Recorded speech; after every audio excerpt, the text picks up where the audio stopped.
pero bueno, todos muy bienvenidos. Entonces, mi nombre es Alberto Ursúa, soy director del Centro de Innovaciones Públicas para América Latina y bueno, hoy nos juntamos nuevamente a conversar sobre estos temas que a pocos interesan, pero a quienes nos interesan, nos apasionan mucho y entonces por eso entendemos que este nicho que estamos cimentando, desde luego les interesa a varios de ustedes, especialmente quienes trabajan en centros privativos de libertad o relacionados con estos temas. En Innova Pública, bueno, ustedes conocen una plataforma de educación a distancia, principalmente trabajamos con organismos de cooperación internacional en cursos diplomados cerrados, así mismo con organismos públicos, y también estamos haciendo estos intentos que nos resultó bastante bien el año pasado con un curso de venta directa a público en el ámbito de justicia juvenil. Y como ustedes bien conocen, también tenemos otro proyecto que es total y absolutamente gratuito, que es entrevistar a personas principalmente del mundo anglosajón, subtitularlas casi inmediatamente, hemos demorado mucho en algunas ocasiones, bueno, y ponerla a disposición del público. Ayer tuvimos al profesor de la Universidad de Stirling, Escocia, Paul Kearney. Ya subimos uno de sus videos, está en Twitter, en LinkedIn y creo que en Facebook también.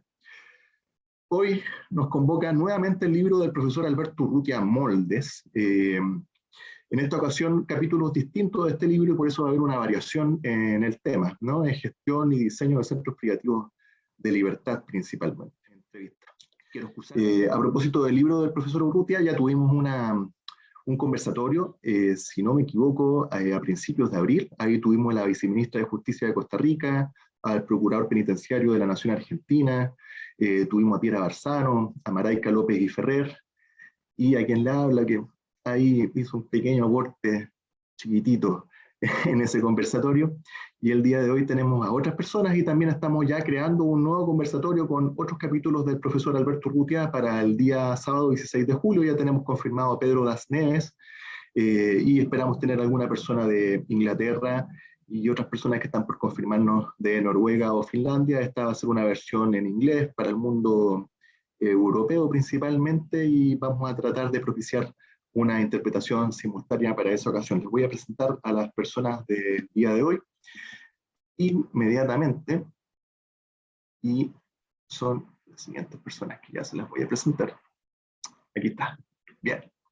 Entonces, ¿a quiénes tenemos aquí? Tenemos a Alejandro Marambio, quien es magíster en Derecho Público de la Universidad Carlos III de España, magíster en Derecho Español de la Universidad de Salamanca y quien es también abogado de la Universidad de Buenos Aires.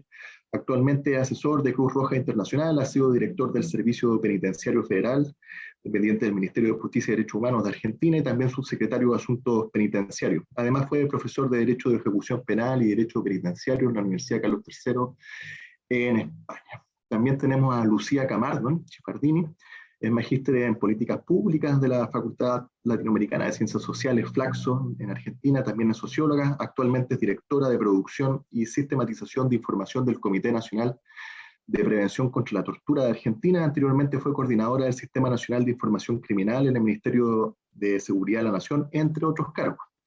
Y también tenemos a Alejandro Arévalo, que es magíster en Seguridad y Defensa de la Academia Nacional de Estudios Políticos y Estratégicos en Chile.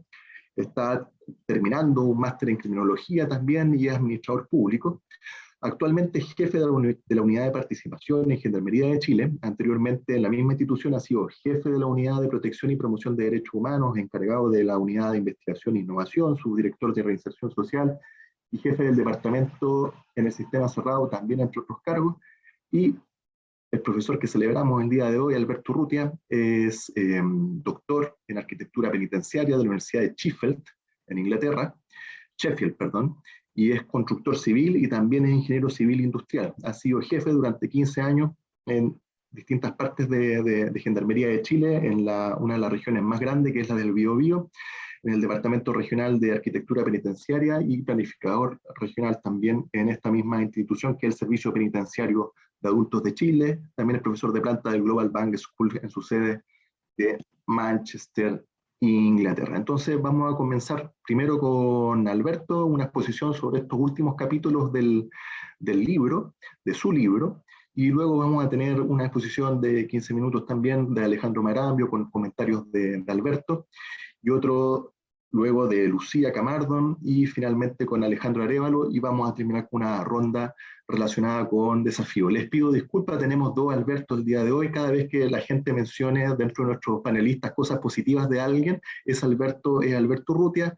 Cuando sean cosas negativas, Alberto Ursúa será eh, quien, ¿no? Sea tachado en esas palabras.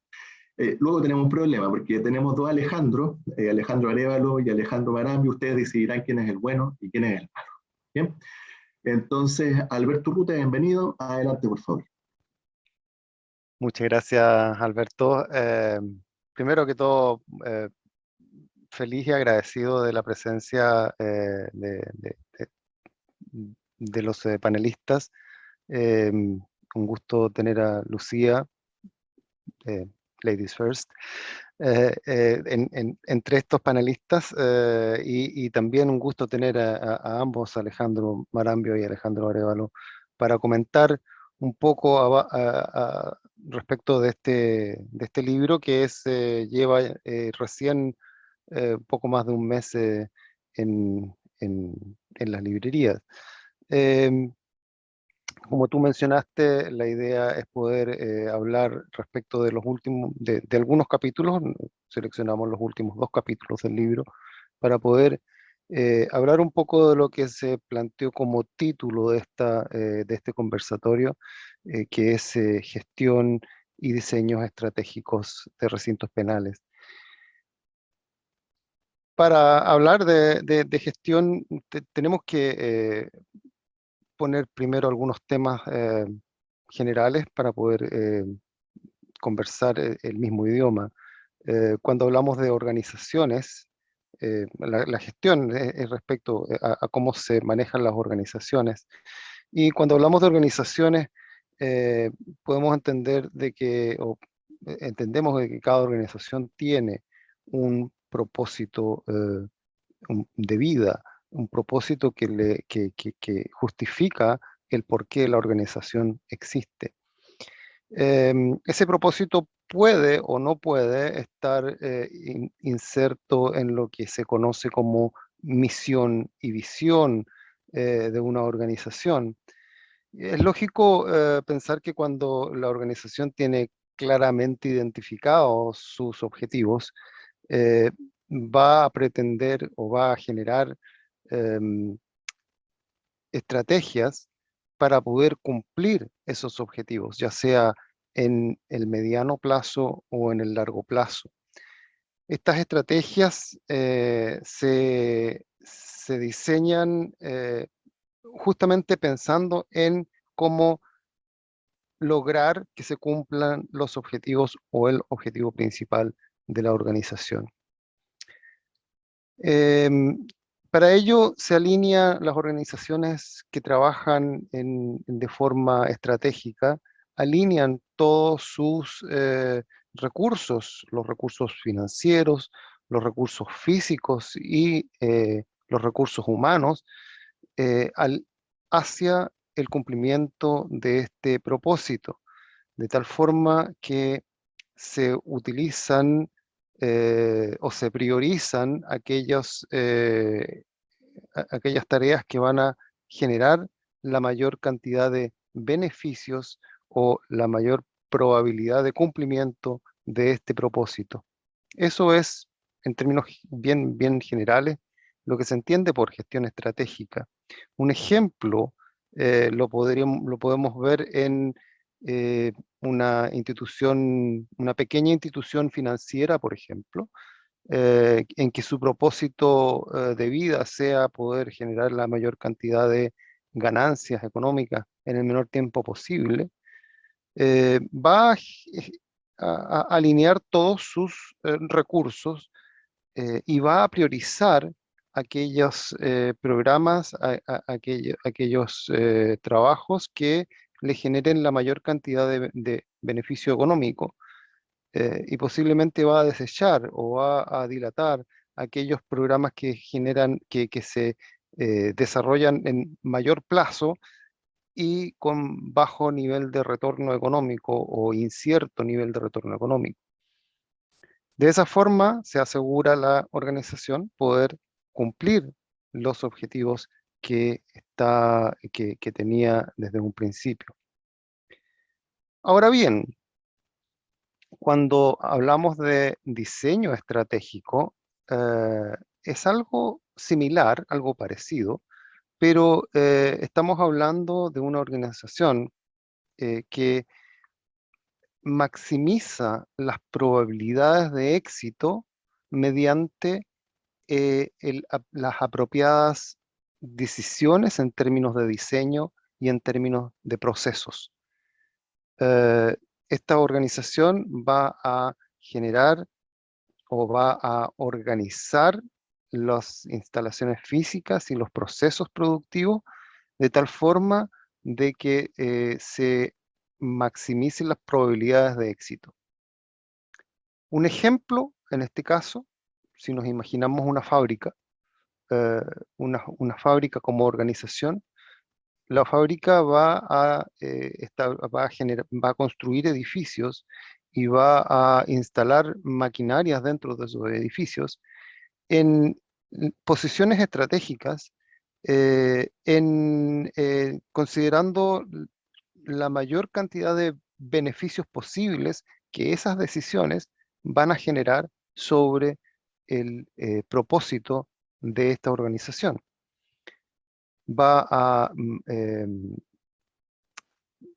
Se va a priorizar todas aquellas decisiones en términos de ubicación de los recintos, de las características que tenga el edificio o los edificios, eh, de los espacios disponibles para las materias primas, etcétera, de tal forma de generar un máximo cumplimiento del objetivo organizacional. En términos bien esquemáticos, pudiéramos decir, imagínense una fábrica que tiene una correa transportadora y en esa correa transportadora cada proceso que existe en el proceso productivo existe solo en función del cumplimiento del objetivo final de la organización. Cualquier cosa que no aporte o que aporte muy poco al objetivo de la organización es desechado del proceso. Pero cuando hablamos de organizaciones, de sistemas penitenciarios, estamos hablando de organizaciones muy complejas. No es el mismo, eh, en términos básicos es muy similar a lo que conversamos, pero en términos prácticos, reales, nos encontramos con dos problemas que nos van a afectar para poder administrar la organización de esa forma. El primero es que el propósito no es solo uno. Hay una multiplicidad de temas o de propósitos en los sistemas penitenciarios que responden a distintos, a los distintos procesos y a los distintos servicios que los establecimientos penitenciarios brindan. Y por otra parte, tenemos una cantidad importante de actores eh, que tienen distintas visiones y distintas ideas de cómo debieran cumplirse esos propósitos. Y muchas veces esas ideas son contrapuestas. Mi investigación, la que da origen a este libro, reconoce no solo que hay diferencias dentro del sistema penitenciario, sino que reconoce que hay diferencias entre sistemas penitenciarios de distintos países. Por eso es que me interesó desde un principio poder entender los sistemas penitenciarios en el ámbito global. Am, para ello, la primera parte de mi investigación se abocó a poder identificar tipos de modelos penitenciarios. En esta identificación de tipos de modelos penitenciarios voy definiendo o se definieron cuatro modelos penitenciarios que los establecemos como modelos ideales, que es el modelo, yo hablo en el libro del modelo de seguridad, el modelo de rehabilitación, el modelo de represivo y el modelo híbrido. Em, Cada uno de ellos se orienta a distintos objetivos. El modelo de represión es un modelo en el cual las violaciones a los derechos humanos es parte del proceso penitenciario, es parte del proceso de tratamiento, de, de cómo se trata a los internos. En el caso del modelo de seguridad, la intención en ese modelo es evitar fugas, mantener a la población controlada durante el día, evitar motines y generar o mantener a la población con con una estricta rutina diaria.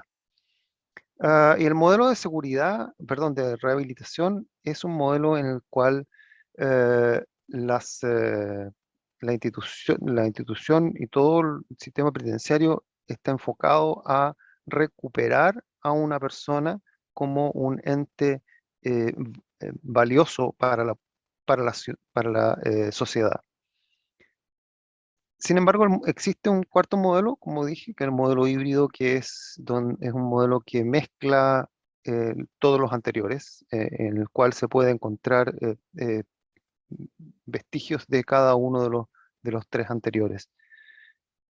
No existe ningún modelo en el mundo que sea exclusivamente o igual a uno de ellos. Es por eso que yo lo planteo como modelos ideales. Lo que lo que se plantea en el libro es que estos modelos nos sirven para poder identificar qué tan cerca o tan lejos un determinado sistema penitenciario se encuentra de cada uno de estos modelos. Em, En este recorrer, después de entender los modelos, se identifican los factores arquitectónicos que aportan a la rehabilitación y el objetivo de este ejercicio es poder identificar las características que debieran tener los edificios eh, penitenciarios para poder incrementar las posibilidades de éxito del cumplimiento de metas del sistema. Lo que yo planteo como metas en el sistema es la rehabilitación, es la desistencia de los internos o de los privados de libertad de cometer delitos y de su reingreso hacia la sociedad como personas útiles a la sociedad. El resultado de este estudio que se realiza en Estados Unidos, en Chile, en Noruega, en Finlandia, y que también contempla entrevistas con personeros de las Naciones Unidas en Viena y en Copenhague, en en la Organización Mundial de la Salud.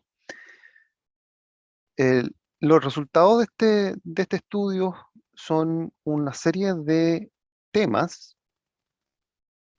que son muchos de ellos transversales a los modelos penitenciarios. Em, Estos temas se separaron en grupos y esta separación pudo generar que emergieran dimensiones reconocibles que son las que gobiernan las acciones de las instituciones penitenciarias y gobiernan las acciones y las inacciones eh, de estas instituciones.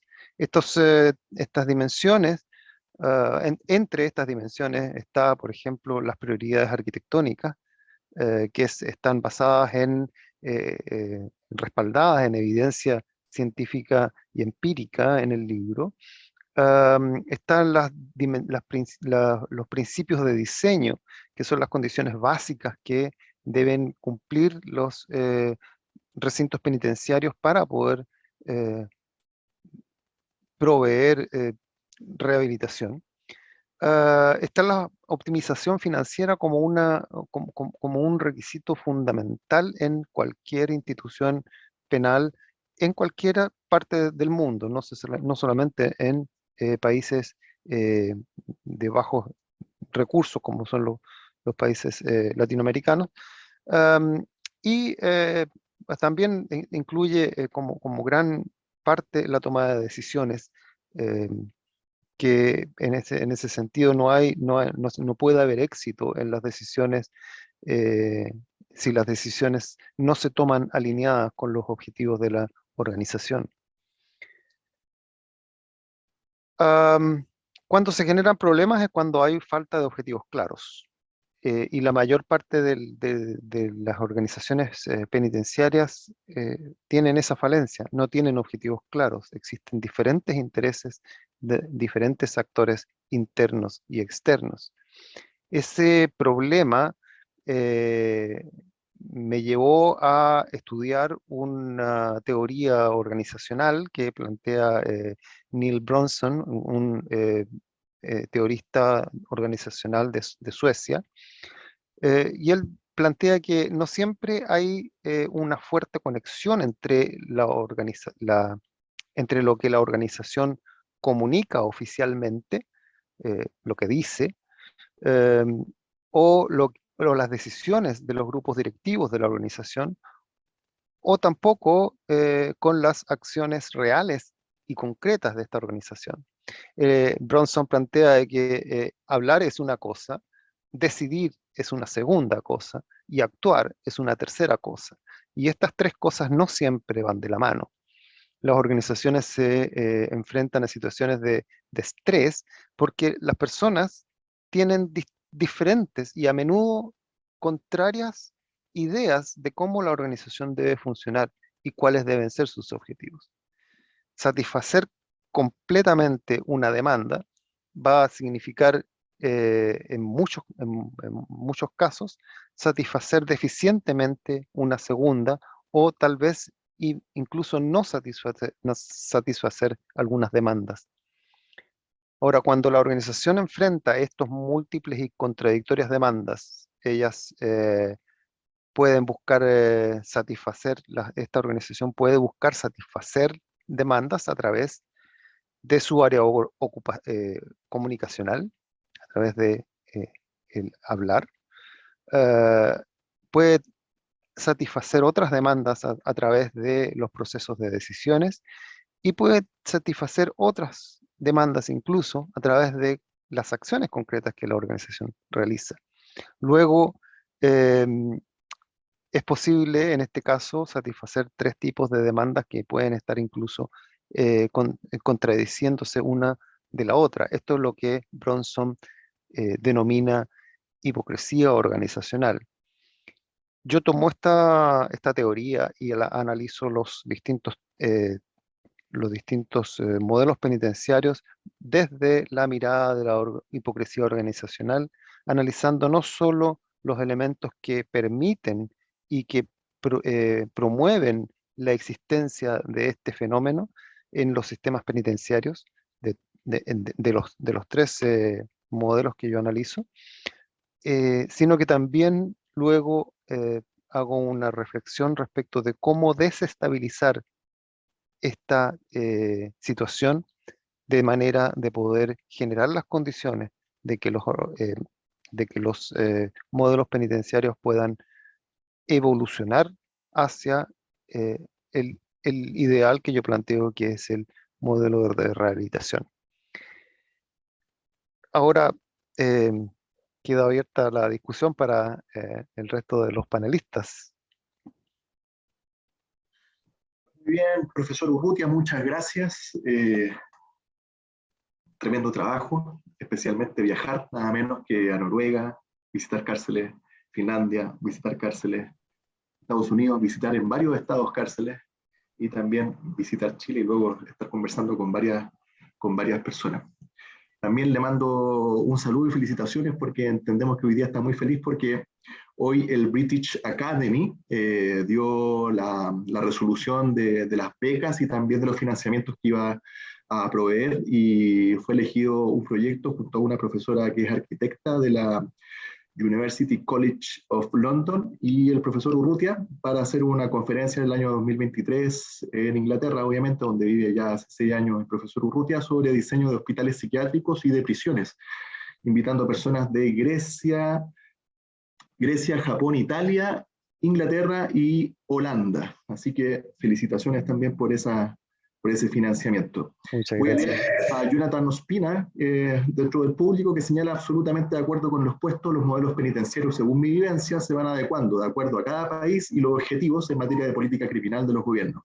Cuando trabajé en el INPEC, en Colombia, hace 12 años aproximadamente, la prioridad en esa época era la seguridad, debido a la situación de violencia que se vivía en esa época. De a poco y con los cambios de gobierno se fue enfocando en la rehabilitación del detenido, y es probable que con el gobierno recién electo la prioridad sea la rehabilitación de la persona detenida.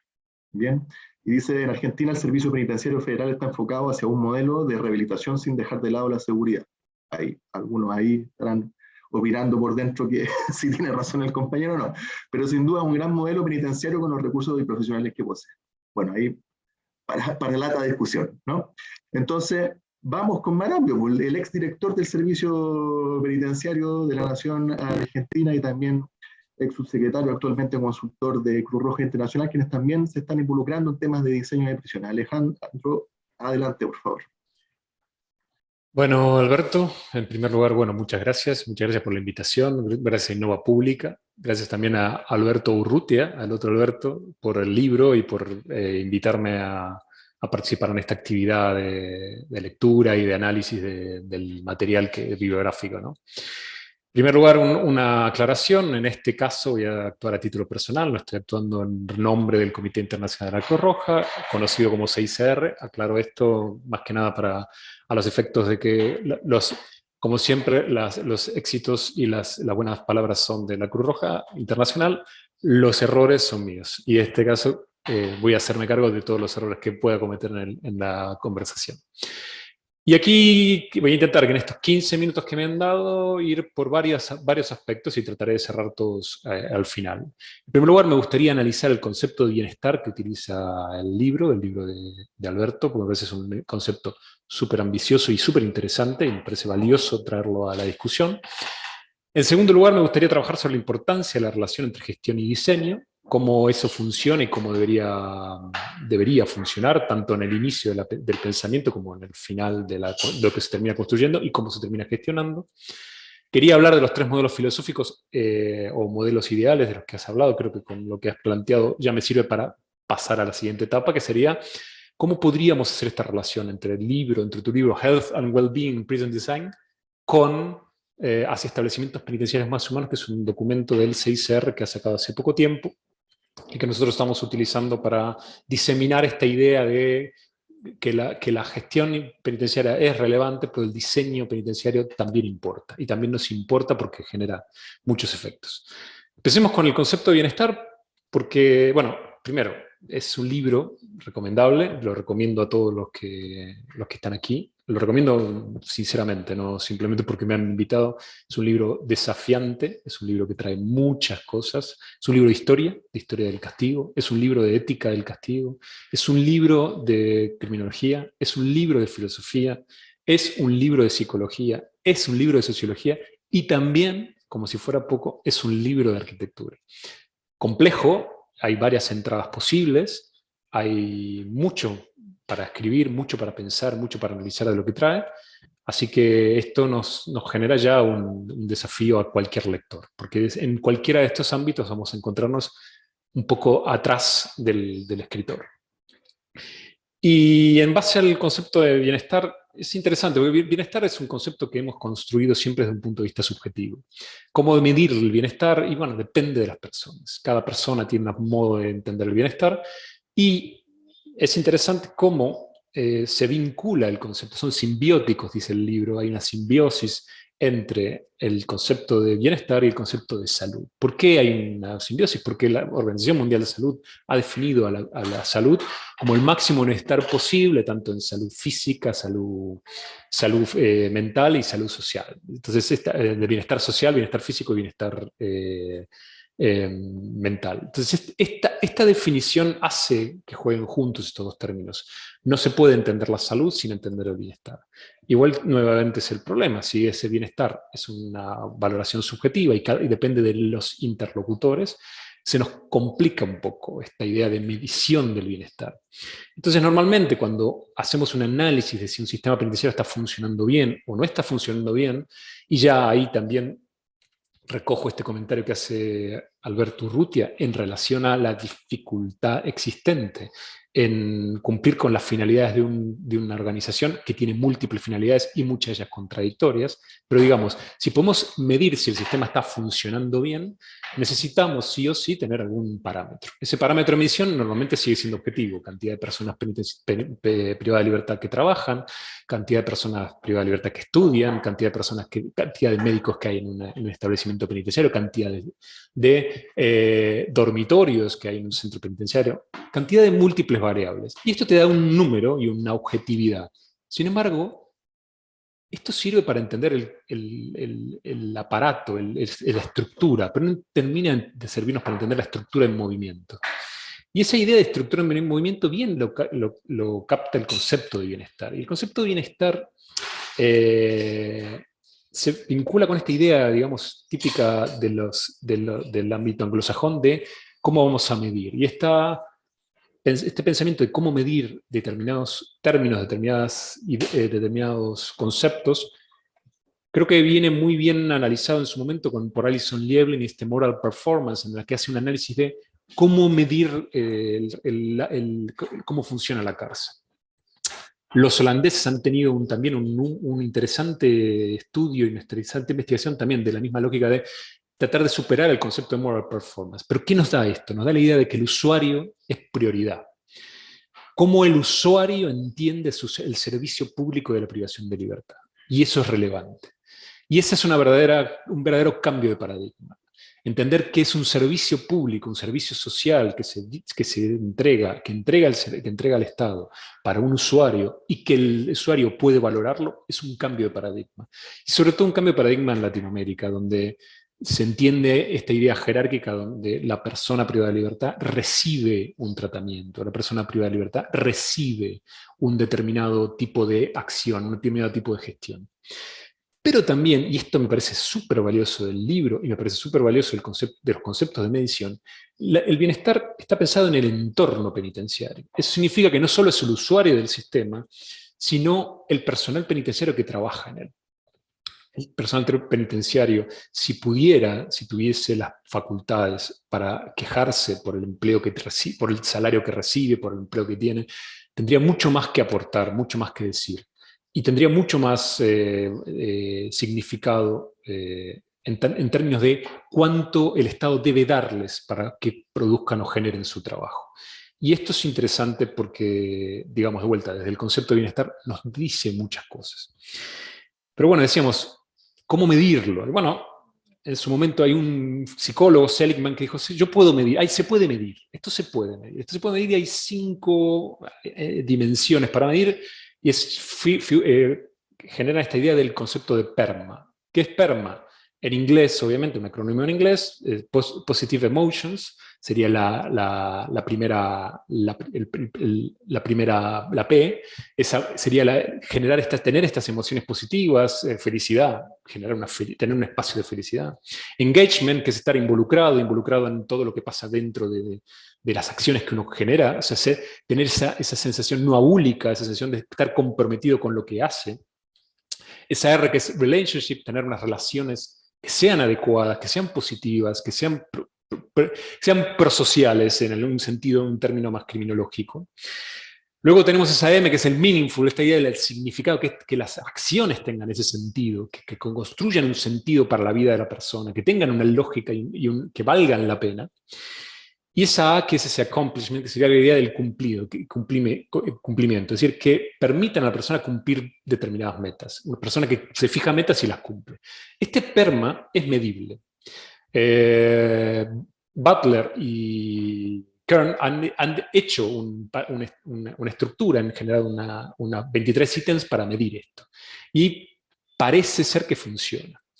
En Latinoamérica se ha utilizado, la ha utilizado Argentina, se ha utilizado en Chile, se ha utilizado en Ecuador, se ha utilizado en Colombia y al menos hasta donde yo sé también se ha utilizado en México, no para medir el bienestar de las personas privadas de libertad, pero sí para medir tipos de bienestar. Por ejemplo, el bienestar de un profesional universitario, el bienestar de un adulto mayor en un centro de alojamiento para personas adultas mayores. Es decir, medición de distintos paradigmas del bienestar.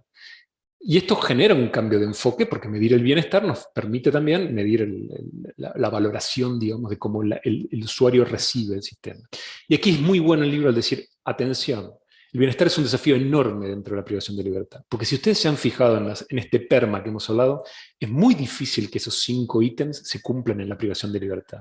Porque ya nos anticipa, las reglas Nelson Mandela nos anticipan un primer problema. El primer problema que nos encontramos es que, como dice la regla número 3, de esas primeras 5 reglas que son donde están los principios fundamentales de las reglas Mandela, y que me parece son enormemente valiosos también para utilizarlos en la interpretación de este libro. Esa regla número 3 dice, la cárcel es aflictiva, por definición. ¿Por qué? Porque limita la autodeterminación. Y por ende, cada regla que apliquemos, cada restricción que le coloquemos a la privación de libertad, debe estar debidamente justificada, debe tener un sentido, debe tener una razón de ser. Y una razón de ser también que implica esta idea de la necesidad, la proporcionalidad y la legalidad de esa limitación. Y esto también nos habla de cómo las reglas de Nelson Mandela también hablan de alguna manera nos van llevando a la lógica del bienestar. No llegan a tanto porque en ese sentido necesitan englobar a todos los países pertenecientes a las Naciones Unidas, pero evidentemente nos dan mucho juego, mucho margen de acción. Entonces, en ese punto me parece súper interesante esta idea de medir el bienestar. Ya nos cambia completamente el paradigma. El usuario por encima de la misión de la privación de libertad. Y si queremos, definimos esa misión de la privación de libertad usando una vez más las reglas Nelson Mandela.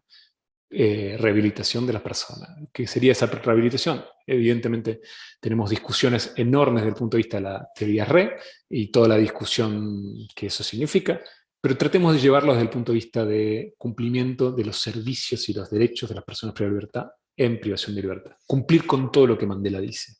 Y eso sería dar herramientas positivas para que una persona pueda vivir una vida una vez en libertad sin cometer delitos. A eso se propone. Y esa sería una forma de proteger la sociedad, como también nos menciona esa regla 4 de Mandela del concepto de reinserción social. Y por último, este concepto de normalidad, ¿no? que es un concepto nuclear en el libro de Urrutia, porque al final lo que Alberto nos está diciendo es, miren, utilizando la lógica de la normalidad, con el ingrediente de la rehabilitación, más el concepto de bienestar, nos va a dar el tipo de cárcel que debemos tener. Nos va a dar el tipo de acción que debemos generar en la cárcel. Este es el mensaje que yo leo entre líneas del libro, no tan de entre líneas, lo leo en el libro, y me parece que está muy bien guiado, ¿no? Y está muy bien llevado. Y al mismo tiempo el bienestar, atención, porque el bienestar es un concepto cultural también. Esto se vincula muy bien con el problema de la menor legibilidad, que es un concepto histórico que con el que nace la privación de libertad. Esto quiere decir que un concepto muy británico, pero que se ha transmitido en el mundo y que de alguna manera genera mucho eco cuando se utiliza, que es la cárcel siempre debe ser peor que el mejor lugar en libertad. Porque si el mejor lugar en libertad es peor que la cárcel, la gente va a querer ir a la cárcel. Eso es una falacia. Eso por definición es una falacia, pero es una falacia que se ha utilizado y funciona. Y funciona en el sentido común de la gente. Y eso permite que esta faceta represiva o punitiva, que es uno de los modelos posibles de cárcel y que se da en el híbrido, permanezca en el discurso social y el discurso político, y que hace que un mismo gobierno pueda tener 3 discursos al mismo tiempo, un discurso de rehabilitación, un discurso de seguridad y un discurso de represión, porque funcionan con determinados públicos, cada uno de ellos funciona con un determinado público. Entonces es curioso ver a mismos estados, en realidad mismos gobiernos, utilizar 3 mensajes al mismo tiempo para el mismo objetivo de privación de libertad. Y esto confunde la finalidad de la privación de libertad y confunde lo que la cárcel puede dar y lo que la cárcel nunca va a dar. Y este es el otro punto que también dice bien el libro, que es el desafío al que nos lleva la privación de libertad, en tanto que estas restricciones que hay, como por ejemplo la sobrepoblación, la falta de personal o la falta de personal capacitado y entrenado, la falta de autonomía, la falta de espacios de soledad o espacios de intimidad, la falta de espacios de relación social, la falta de espacios falta de acciones motivantes, la enorme cantidad de rutinas que se dan en la cárcel. Esto definitivamente construye unas condiciones de salud mental negativas. Y sobre esto, que ya es una parte casi como fundante de la cárcel, hay que tratar de trabajar para desarmar. Y ahí viene el otro punto, el segundo punto de mi intervención, que es cómo funciona esta gestión en el diseño. Decíamos, todo esto está dentro de la discusión. Todo lo que acabamos de decir está dentro de la discusión. Y poniendo dentro de esta discusión significa que hay que tener una gestión que nos lleve a un diseño adecuado. Y no un diseño que nos limite la gestión. La función de la privación de libertad define el diseño. Y eso es ponernos a pensar previamente estos límites en la gestión. Y esos límites son filosóficos, pero también son de sentido común y de sentido de utilización seria, real, de hasta dónde, qué rendimiento se le puede sacar las reglas Nelson Mandela. Existen, nos dicen cómo debe administrarse una cárcel en el mejor sentido posible. La cárcel es un límite, ya lo hemos hablado, la cárcel tiene sus dificultades para cumplir con lo que quiere hacer, pero al menos debemos cumplir con las reglas Nelson Mandela, porque eso nos puede dar un nivel organizacional adecuado. Y este es el límite de la organización. No importa los discursos que podamos utilizar, la organización debe cumplir con ese sentido, que está dentro de las reglas Nelson Mandela. Y ahí, en ese sentido, es que tenemos que tener este diálogo permanente con el diseño. Es antes, es previo. Y es también ese diálogo que nos tiene que primero invitar a decir, ¿es la cárcel la que va a solucionar el problema de política criminal? Esa es la primera pregunta que tenemos que hacernos. ¿Es ahí donde se va a solucionar un problema que tenemos de política criminal, un problema que tenemos de seguridad ciudadana? ¿Lo va a poder conseguir? Y ese es un diálogo prioritario y primario que tiene que existir. Frente a ese diálogo, luego tenemos eso ya definido, y luego entonces vamos a tener que pensar en 4 elementos esenciales. El diseño, por supuesto, el personal que va a utilizar ese diseño, los procedimientos que van a haber ahí, y sobre todas las cosas, esa primera clasificación, que va a decidir qué tipo de personas son adecuadas para ese centro que vamos a construir. Sin un buen diseño, sin una buena planificación de para quién va a ser construido, sin una buena clasificación previa, sin una buena decisión de cuál es el personal penitenciario que se necesita para eso y qué perfil debe tener, y sin un buen diseño de qué procedimientos se van a utilizar, lo que estamos haciendo es intentando que algo que no está planificado salga como queremos. Y eso es tirar una moneda al aire. Y esto es lamentablemente como se construye en Latinoamérica. Esto es un hecho, es un dato de la realidad. Gestiones que empiezan pensando en el tipo de cárcel que quieren tener, sin preguntarse cuánto personal penitenciario necesitan para eso. Y así nos encontramos, por ejemplo, enorme cantidad de centros penitenciarios con una cantidad de rejas en el medio que no tienen ningún funcionario que las pueda vigilar, porque no hay cantidad para tantas rejas que se han puesto. Diseños conservadores, en tanto que se les busca que el diseño resuelva los problemas de gestión, y como se quiere buscar que los diseños resuelvan los problemas de gestión, así es como llegamos a problemas de definición, ¿no? de cantidad. Y para no angustiar a Alberto Urzúa en cuanto al tiempo, o sea que ya lo veo medio como ansioso, le digo simplemente cerrar con este último punto. Este libro dialoga muy bien con hacia establecimientos penitenciarios más humanos, que es el libro del 6R. Dialoga muy bien, se entiende muy bien. El diseño importa, lo dice el libro del Comité Internacional de la Cruz Roja, lo dice el libro de Alberto, y funcionan bien. Y hay un punto súper interesante que es, hay 4 principios fundacionales para nuestro libro, el libro del comité. Uno es el no causar daño, y se entiende. El otro es el mantener un nivel máximo de normalidad, y que se vincula perfectamente con lo que Alberto escribe. Y otro es promover la salud y el crecimiento personal. Y promover la salud y el crecimiento personal, de alguna manera, el crecimiento personal funciona casi como, bueno, esto es bienestar, también es salud. Pero también lo vemos como rehabilitación. Entonces, crecimiento personal desde el punto de vista de la rehabilitación. Cuando hablas con una persona y la tenés más como un igual, no estás hablando de lo que necesita para ser mejor. Estás pensando en su crecimiento personal y estás dándole herramientas para que él defina su crecimiento. Es de vuelta, un paradigma diferente. Y este final último es mantener el vínculo con la sociedad. Si nosotros logramos estos 4 criterios, si pensamos en el PERMA, este PERMA del que tú bien ya traes a una novedad porque no está utilizado, o no, por lo menos al menos eso pasaba hasta en tu escritura del libro, no había sido utilizado para la privación de libertad. Utilizar esto incluso para los organismos de control que van a haber cárcel, me parece que es un desafío y es un nuevo paradigma para entender la privación de libertad. Así que te felicito por el trabajo que has hecho y nos has abierto un mundo, un nuevo modo de análisis que la verdad te quedo muy agradecido por eso también. Bien, entonces muchas gracias Alejandro Marambio. Tienes 2 minutos cortos, breves y concisos. Alberto Urrutia, se mencionó las reglas Nelson Mandela. Entiendo que estás haciendo consultoría en Honduras y en Bolivia, en cárceles, a propósito de aplicar las reglas de Nelson Mandela desde una perspectiva de constructor civil o desde arquitectura. Dale, Alberto. Sí, bien cortito.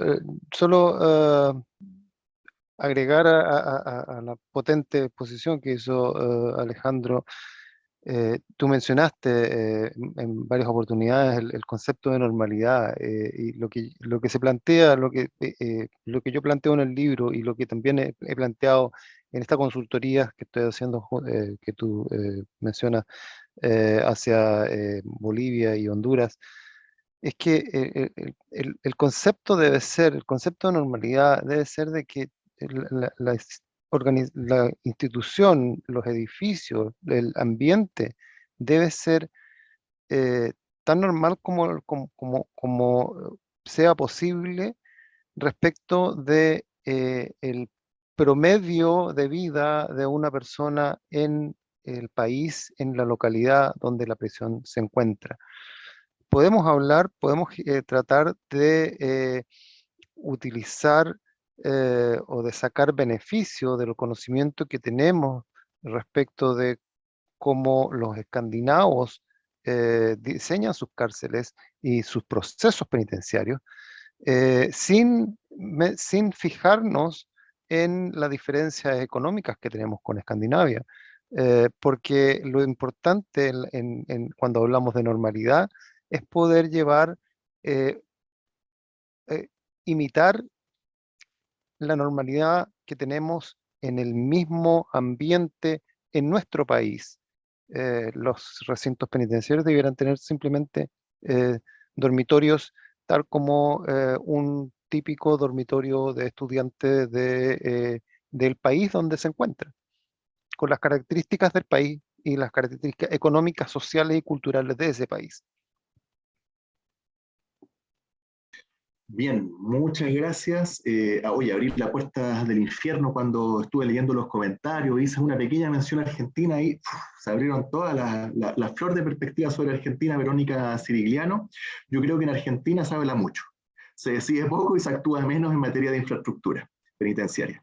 Hay mucho por discutir en esta materia y en las mesas de diálogo no se abarcan todos los temas. Hay muy poca información en materia de evaluación de los edificios para personas en contextos de encierro, con poca información que evalúe lo existente. Nos cuesta mucho planificar y diseñar bien a futuro.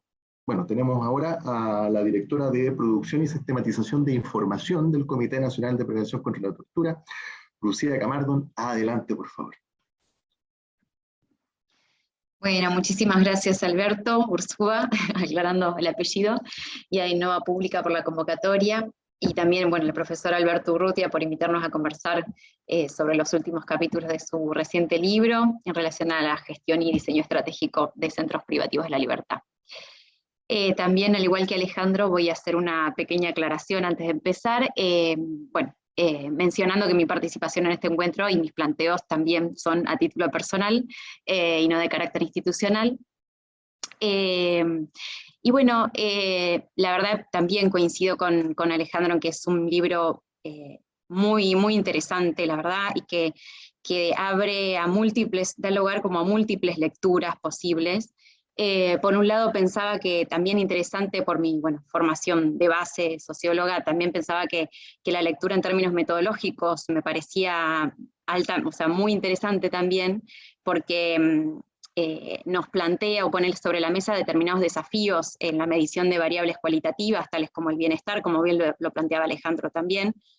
Y también, entre tantas otras lecturas posibles, me parecía que una que quería poner sobre la mesa o traer aquí, era, bueno, una que considero imprescindible en este contexto, que tiene que ver con la necesidad de problematizar nuestra política criminal y toda la estructura discursiva y las prácticas basadas en el modelo punitivista, y al mismo tiempo, o sea, problematizar todo esto y a la vez plantear la necesidad de invertir tiempo y recursos en pensar en estructuras y diseños penitenciarios que garanticen condiciones dignas de habitabilidad en el encierro y que de esta manera lograr que las personas se vean privadas solamente de su libertad, pero no del goce de sus demás derechos y de su dignidad, ¿no?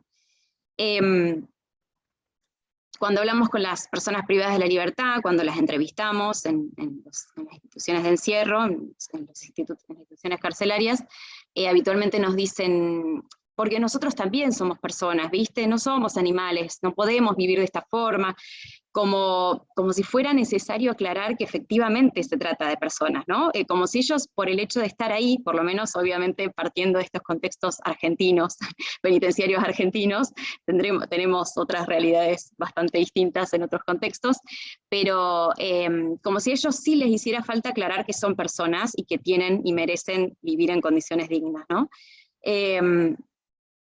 Me parece entonces que el profesor Alberto Urrutia, mediante el análisis comparativo de diferentes lugares de privación de la libertad, que le permite identificar, bueno, estos distintos modelos de prisión, tanto tipos ideales, ¿no? Que en la práctica no se observan de manera, como bien él lo explicó, de manera pura, sino que es posible vislumbrar algunos aspectos o principios rectores o hegemónicos que permiten asociar a determinada institución de encierro a uno u otro modelo, bueno, que son el de rehabilitación, el represivo y el híbrido.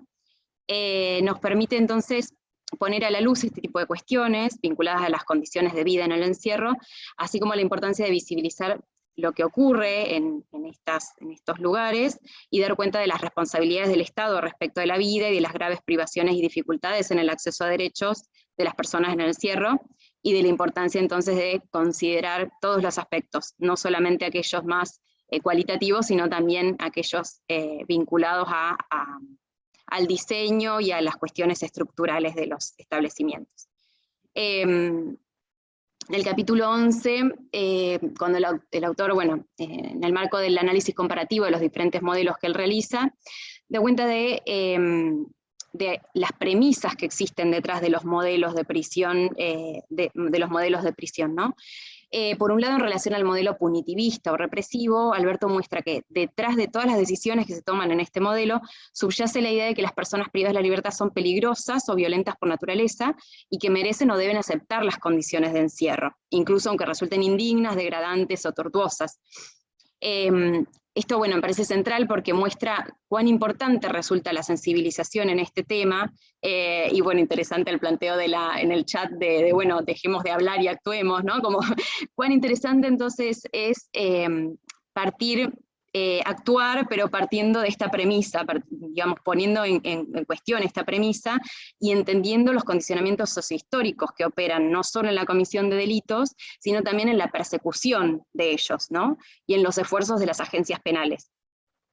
Si vemos que las agencias penales en general dedican muchos menos esfuerzos en la persecución y prisionización de los delitos de los poderosos, que en los delitos mal llamados comunes, callejeros, narcomenudeo, o sea, aquellos de menor organización, y últimamente en la prisionización y el encarcelamiento de los victimarios de violencias de género, de aquellas judicializadas, ¿no? De aquellas que llegan a ser conocidas por las agencias penales, pero también, bueno, hay toda una línea del feminismo que está replanteándose o poniendo en cuestión también el abordaje de las violencias de género, porque terminamos entonces usando siempre la misma solución, que es la punitivista, la que conocemos, la de la cárcel, como si eso respondiera o resolviera los problemas de fondo. Eso por sí solo, ¿no? Porque sabemos que ante problemas complejos necesitamos también dar respuestas complejas, multiagenciales, multiactorales, interseccionales, ¿no? Pero bueno, entonces, si vemos y nos enfocamos en cómo opera la justicia penal y todos los dispositivos penales, incluyendo los policiales, nuestra mirada sobre la problemática cambiaría y veríamos ya no hay buenos o malos, ya no hay el delincuente malo que tiene que ser prisionizado y que, bueno, aunque tenga que vivir en condiciones deplorables, degradantes, tortuosas, bueno, es lo que le toca, sino que intentaríamos trascender estas miradas dicotómicas y simplistas sobre la realidad para buscar soluciones, bueno, como decíamos, un poco más complejas y para empezar a descreer un poco de estas soluciones mágicas y ver que el incremento de la tasa de encarcelamiento, de la mano dura de la prisionización, por sí mismas no resuelven el problema del delito y de la violencia, ¿no? Y que tampoco contribuyen a la rehabilitación, como lo muestra Alberto en su libro, ¿no?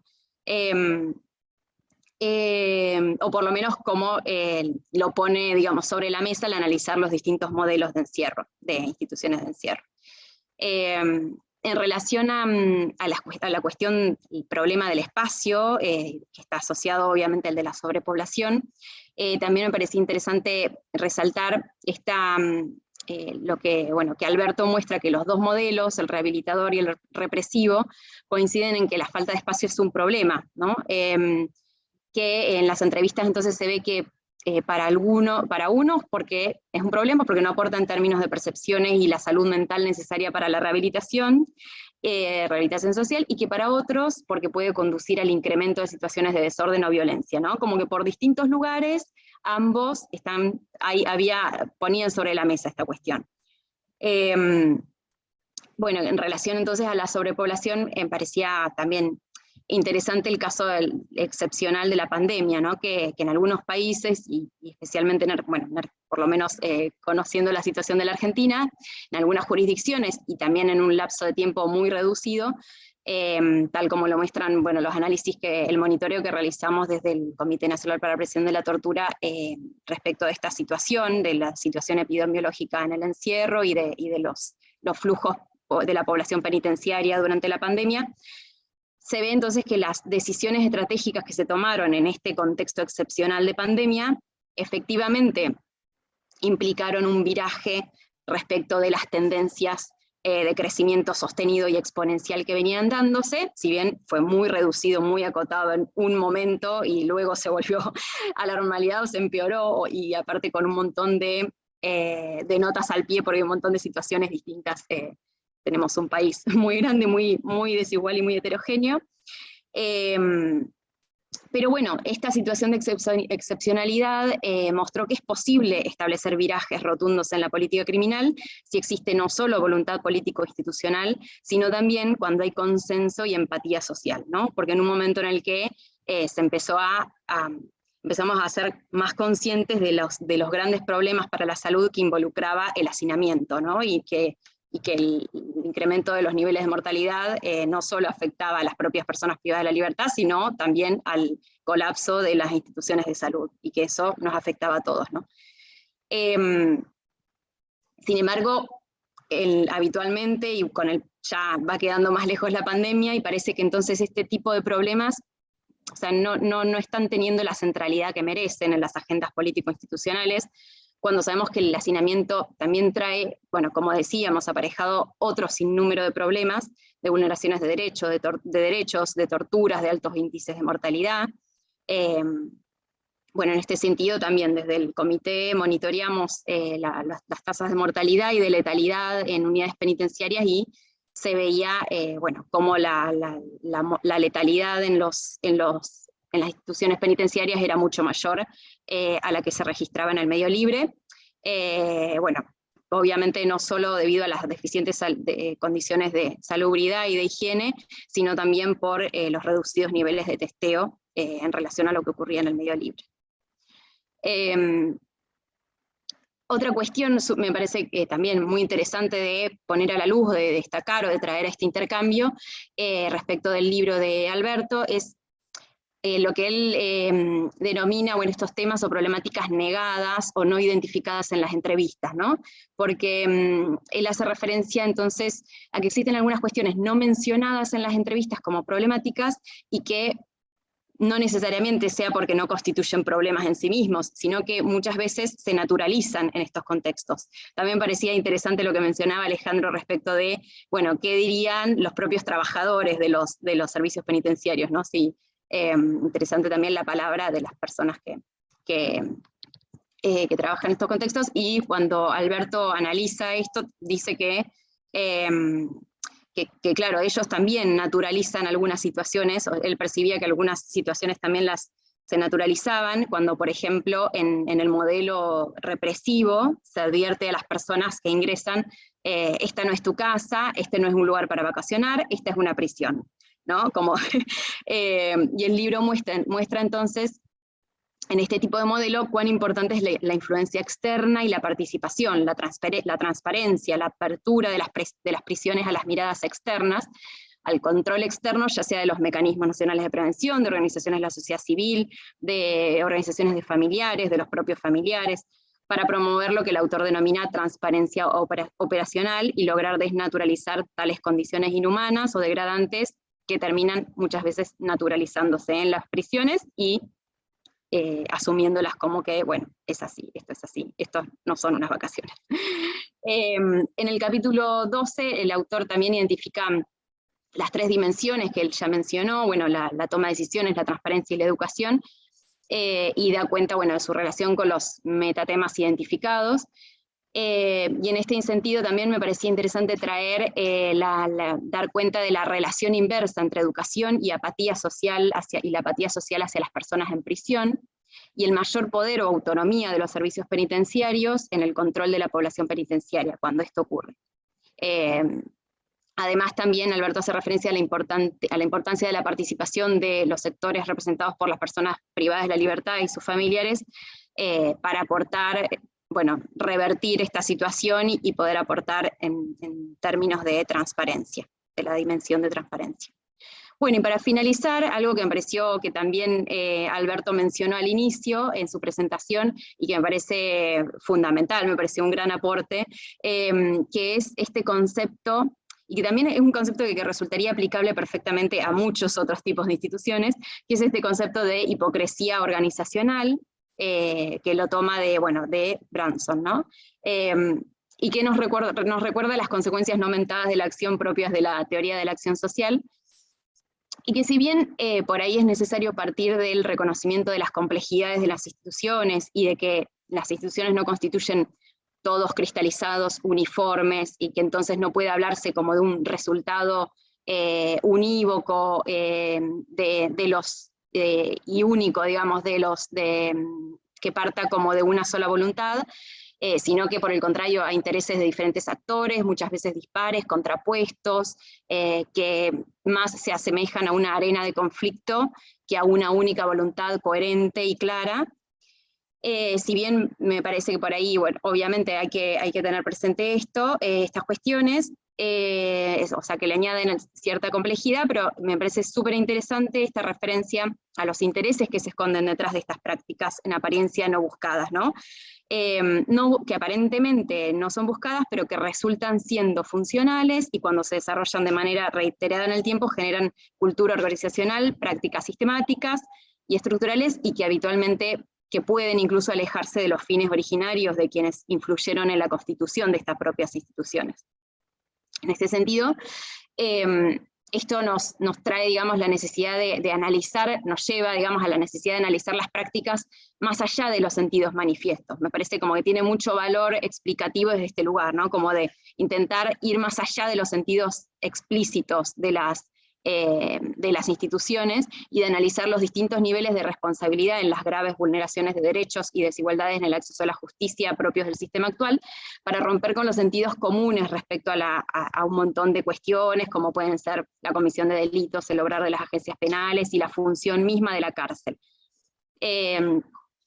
Porque también otro tema que nos plantea el libro es que estas prácticas cuando ocurren en la oscuridad, cuando son invisibilizadas, cuando la información con la que contamos respecto de la prisión es la generada por la propia agencia a cargo de la custodia de las personas, y un ejemplo de esto es que los datos de sobrepoblación y de capacidad, salvo raras excepciones, son los que construyen los propios servicios penitenciarios, muchas veces a partir del conteo de plazas o colchones, cuando sabemos que por poner, no sé, 20 colchones más en una habitación de 2x2, ahí no estamos teniendo más cupo. Y lo mismo también con, otros datos, como los de mortalidad, cuando sabemos que los datos de muerte en el encierro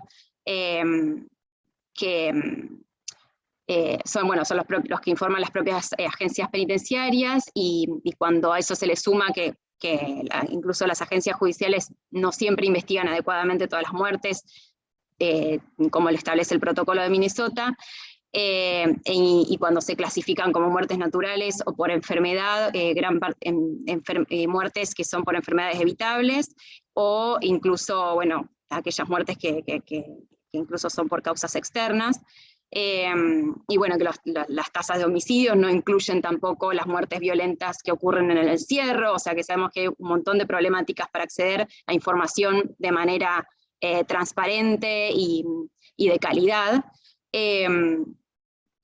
Bueno, por todas estas razones, entonces vemos que la oscuridad o digamos, la opacidad que hay en estos lugares de encierro también es un problema, y que es necesario entonces aportar que la transparencia, una de estas dimensiones que identifica Alberto, se constituye en fundamental. Entonces, esta necesidad de develar las trampas del sistema penal, de visibilizarlas, de sensibilizar respecto de estas incongruencias, en palabras de Alberto sería desestabilizar esta hipocresía organizacional, me encantó este concepto. Podremos trabajar en serio para construir sistemas más justos, que no constituyan meros reproductores de la violencia social y de las desigualdades originarias. Bueno, muchísimas gracias. Muchas gracias, Lucía. Muy, muy amable. Claro, breve y conciso, Alberto Urrutia. Sí, muchas gracias, Lucía, por tus comentarios. La verdad que me sirven mucho para quedarme un poco más tranquilo de la ansiedad de si los lectores van a entender lo que quiero decir primero porque está en inglés, y segundo porque son temas complejos de poder explicar simplemente. Tú mencionaste un punto crucial en uno de los capítulos finales, que es analizar justamente los temas invisibilizados, esos temas que las personas no conversaron, no quisieron o no pudieron, o no se les vino a la cabeza comentar. Y eso es dentro de la metodología del análisis es crucial, porque nosotros trabajamos con poblaciones vulnerables, y dentro de esas poblaciones vulnerables hay poblaciones mucho más vulnerables. Cuando hablamos de la prisión, muchas veces cometemos el error de no aclarar de que estamos hablando de hombres y mujeres, de que tenemos en todos los países entre un 6 y un 8% o un 9% de población femenina en las cárceles, porque es un bajo porcentaje respecto de la masculina. Muchas veces cometemos el error de no considerarla. Y justamente ese mismo problema el que nos hace invisibilizar las situaciones con estas poblaciones femeninas, con los LGTB, etc. Por eso fue importante para mí en el libro el analizar lo invisibilizado. Gracias, Alberto.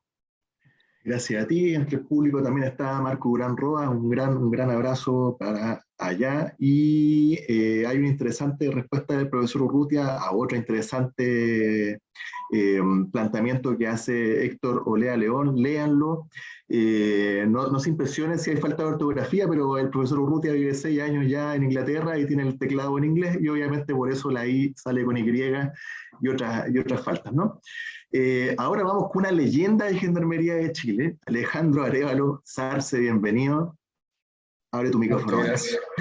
Chuta, la tremenda presentación. Bueno, primero que nada, muy buenas tardes a todas y todos. Agradecer a Alberto Ursúa por la invitación de Innova Pública, un trabajo que están haciendo muy interesante. Yo de repente me llegaban unos correos de Innova Pública, no entendía nada, por qué tenían a destacados criminólogos los días sábados exponiendo. Yo decía, pero ¿cómo lograron eso? Y felicitaciones por ese trabajo. La verdad que difundir conocimiento hoy día es clave para nuestro país, para los sistemas penitenciarios de la región. Y Alberto Urrutia Moldes porque fue un ex compañero mío, trabajó en Gendarmería, me siento muy orgulloso de él porque ha logrado un significativo avance en su carrera, no penitenciaria, sino hoy día académica, y eso nos da pie a comentar un libro de él. Entonces, cuando uno puede buscar, por ejemplo, esta denominación de Prison Design, va a encontrar muy pocas cosas y seguramente lo que primero que va a aparecer en la base de datos va a ser el libro de Alberto, y eso va a ser relevante, va a marcar bonito, creo yo, y no lo digo a consideración de la estima que le tengo a él, sino que más bien porque se necesitaba literatura en esta materia. Este no es un tema de arquitectos, es un tema mucho más profundo, un tema mucho más polémico también, que requiere conocimiento técnico, que requiere personas que saben del tema, que tienen experiencia también en las prácticas penitenciarias. Y a propósito de lo mismo, yo me voy a referir a 4 aspectos que para mí son importantes señalar comentando estos 2 últimos capítulos del libro que para mí fueron muy apasionantes. La verdad que me vi reflejado en muchas cosas. Primero me voy a referir a las políticas públicas en torno al tema de la construcción de cárceles, especialmente en Chile, porque de ahí tengo un poco más de experiencia, de la gestión penitenciaria, y con un tema que a mí me apasiona y que hay muy poco también escrito en eso. La infraestructura, sin duda, también hay poco escrito, hay ciertas normas, estándares que se han fijado en el caso de Chile para la construcción de cárceles, y finalmente de lo que yo he denominado la microinfraestructura, no la construcción de una cárcel, sino cómo hacemos con esas cárceles que ya tenemos y cómo podemos cambiar lo que está pasando allí. Una situación bastante desafiante y que voy a ponerlo con un ejemplo en el caso de la cárcel más violenta del país, que es Colina 2. Entonces ahí voy a explicar a qué me refiero cuando hablo de microinfraestructura. Bien, respecto a la política pública, mucho que decir. Nosotros hoy día en el sistema penitenciario, voy a referirme obviamente al caso chileno, porque además Alberto toma como ejemplos de caso o estudios de caso a Noruega, a Finlandia, Estados Unidos y Chile. Países muy similares, no mentira. Chile yo creo que es el único país que marca un poco la situación que vive los sistemas penitenciarios en la región. O sea, no somos distintos quizás a las cárceles de Argentina, no somos distintos a lo que está pasando hoy día en Perú, incluso no somos distintos a lo que está pasando en Brasil, que es una situación bien compleja que están viviendo ese sistema penitenciario y en sus cárceles respecto al crimen organizado. Hay una situación que nosotros también estamos viviendo lamentablemente y que se ha ido consolidando con el paso del tiempo y que es necesario también destacar.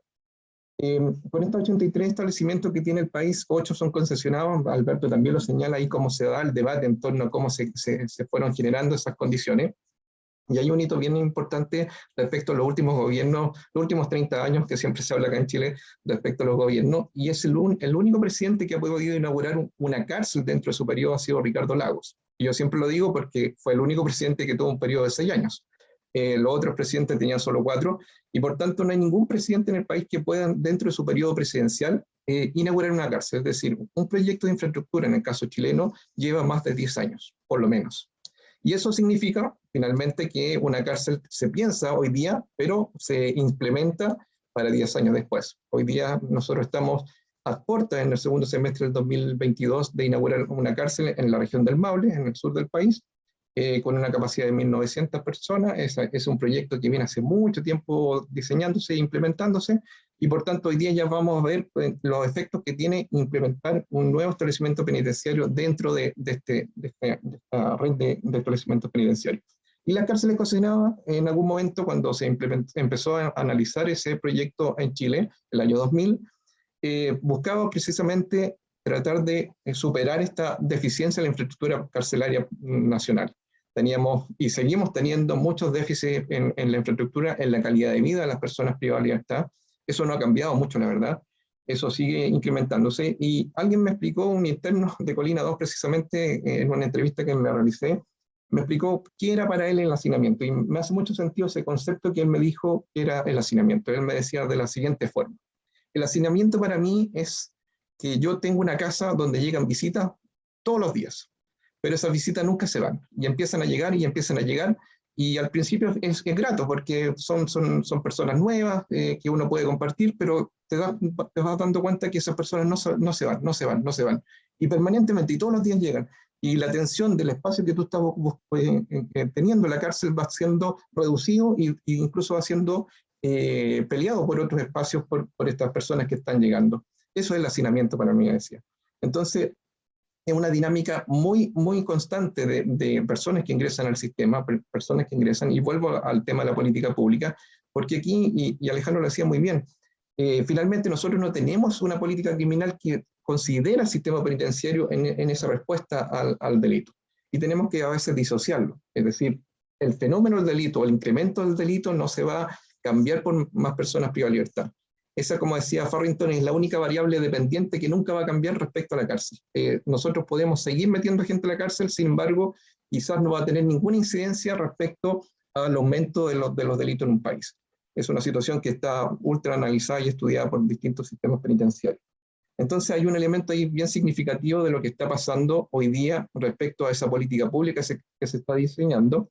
Estos establecimientos penitenciarios concesionados, que son 8 en el caso chileno, vamos a tener prontamente un debate bien interesante en el país, porque en el 2005, cuando empezó el primer grupo de cárceles concesionadas, que consideraba Rancagua, Alto Hospicio y La Serena, van a terminar su contrato de concesión el 2025, y entonces el gobierno va a tener que tomar una decisión si esas cárceles van a seguir siendo concesionadas o no. Los que aspiramos a que sean administradas por el Estado, quisiéramos que esas cárceles pasaran a la administración del Estado, pero hay que tomar mucho en consideración los temas financieros, políticos, las tratativas que se van a hacer con estos grupos concesionados. Recuerden que en el caso chileno, las cárceles concesionadas también incorporaron dentro de las concesiones lo que dice relación con la reinserción social. Dentro del programa de concesiones también está un programa de reinserción social, y ahí seguramente cuando se tomó la decisión no se tomó en consideración que debería existir solo una línea de programática en materia de intervención. Alberto lo destaca muy bien en su libro.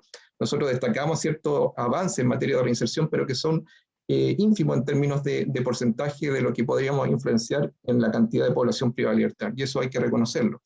Siguen siendo números bastante pequeños los que están ahí detrás de los procesos de intervención, los programas que nosotros estamos desarrollando. Lo que sí ha avanzado Gendarmería de Chile, y lo puedo decir con mucha propiedad, es entender que tenemos que empezar a implementar programas que están basados en la evidencia, y todos los criminólogos que han pasado por Innova Pública lo han dicho.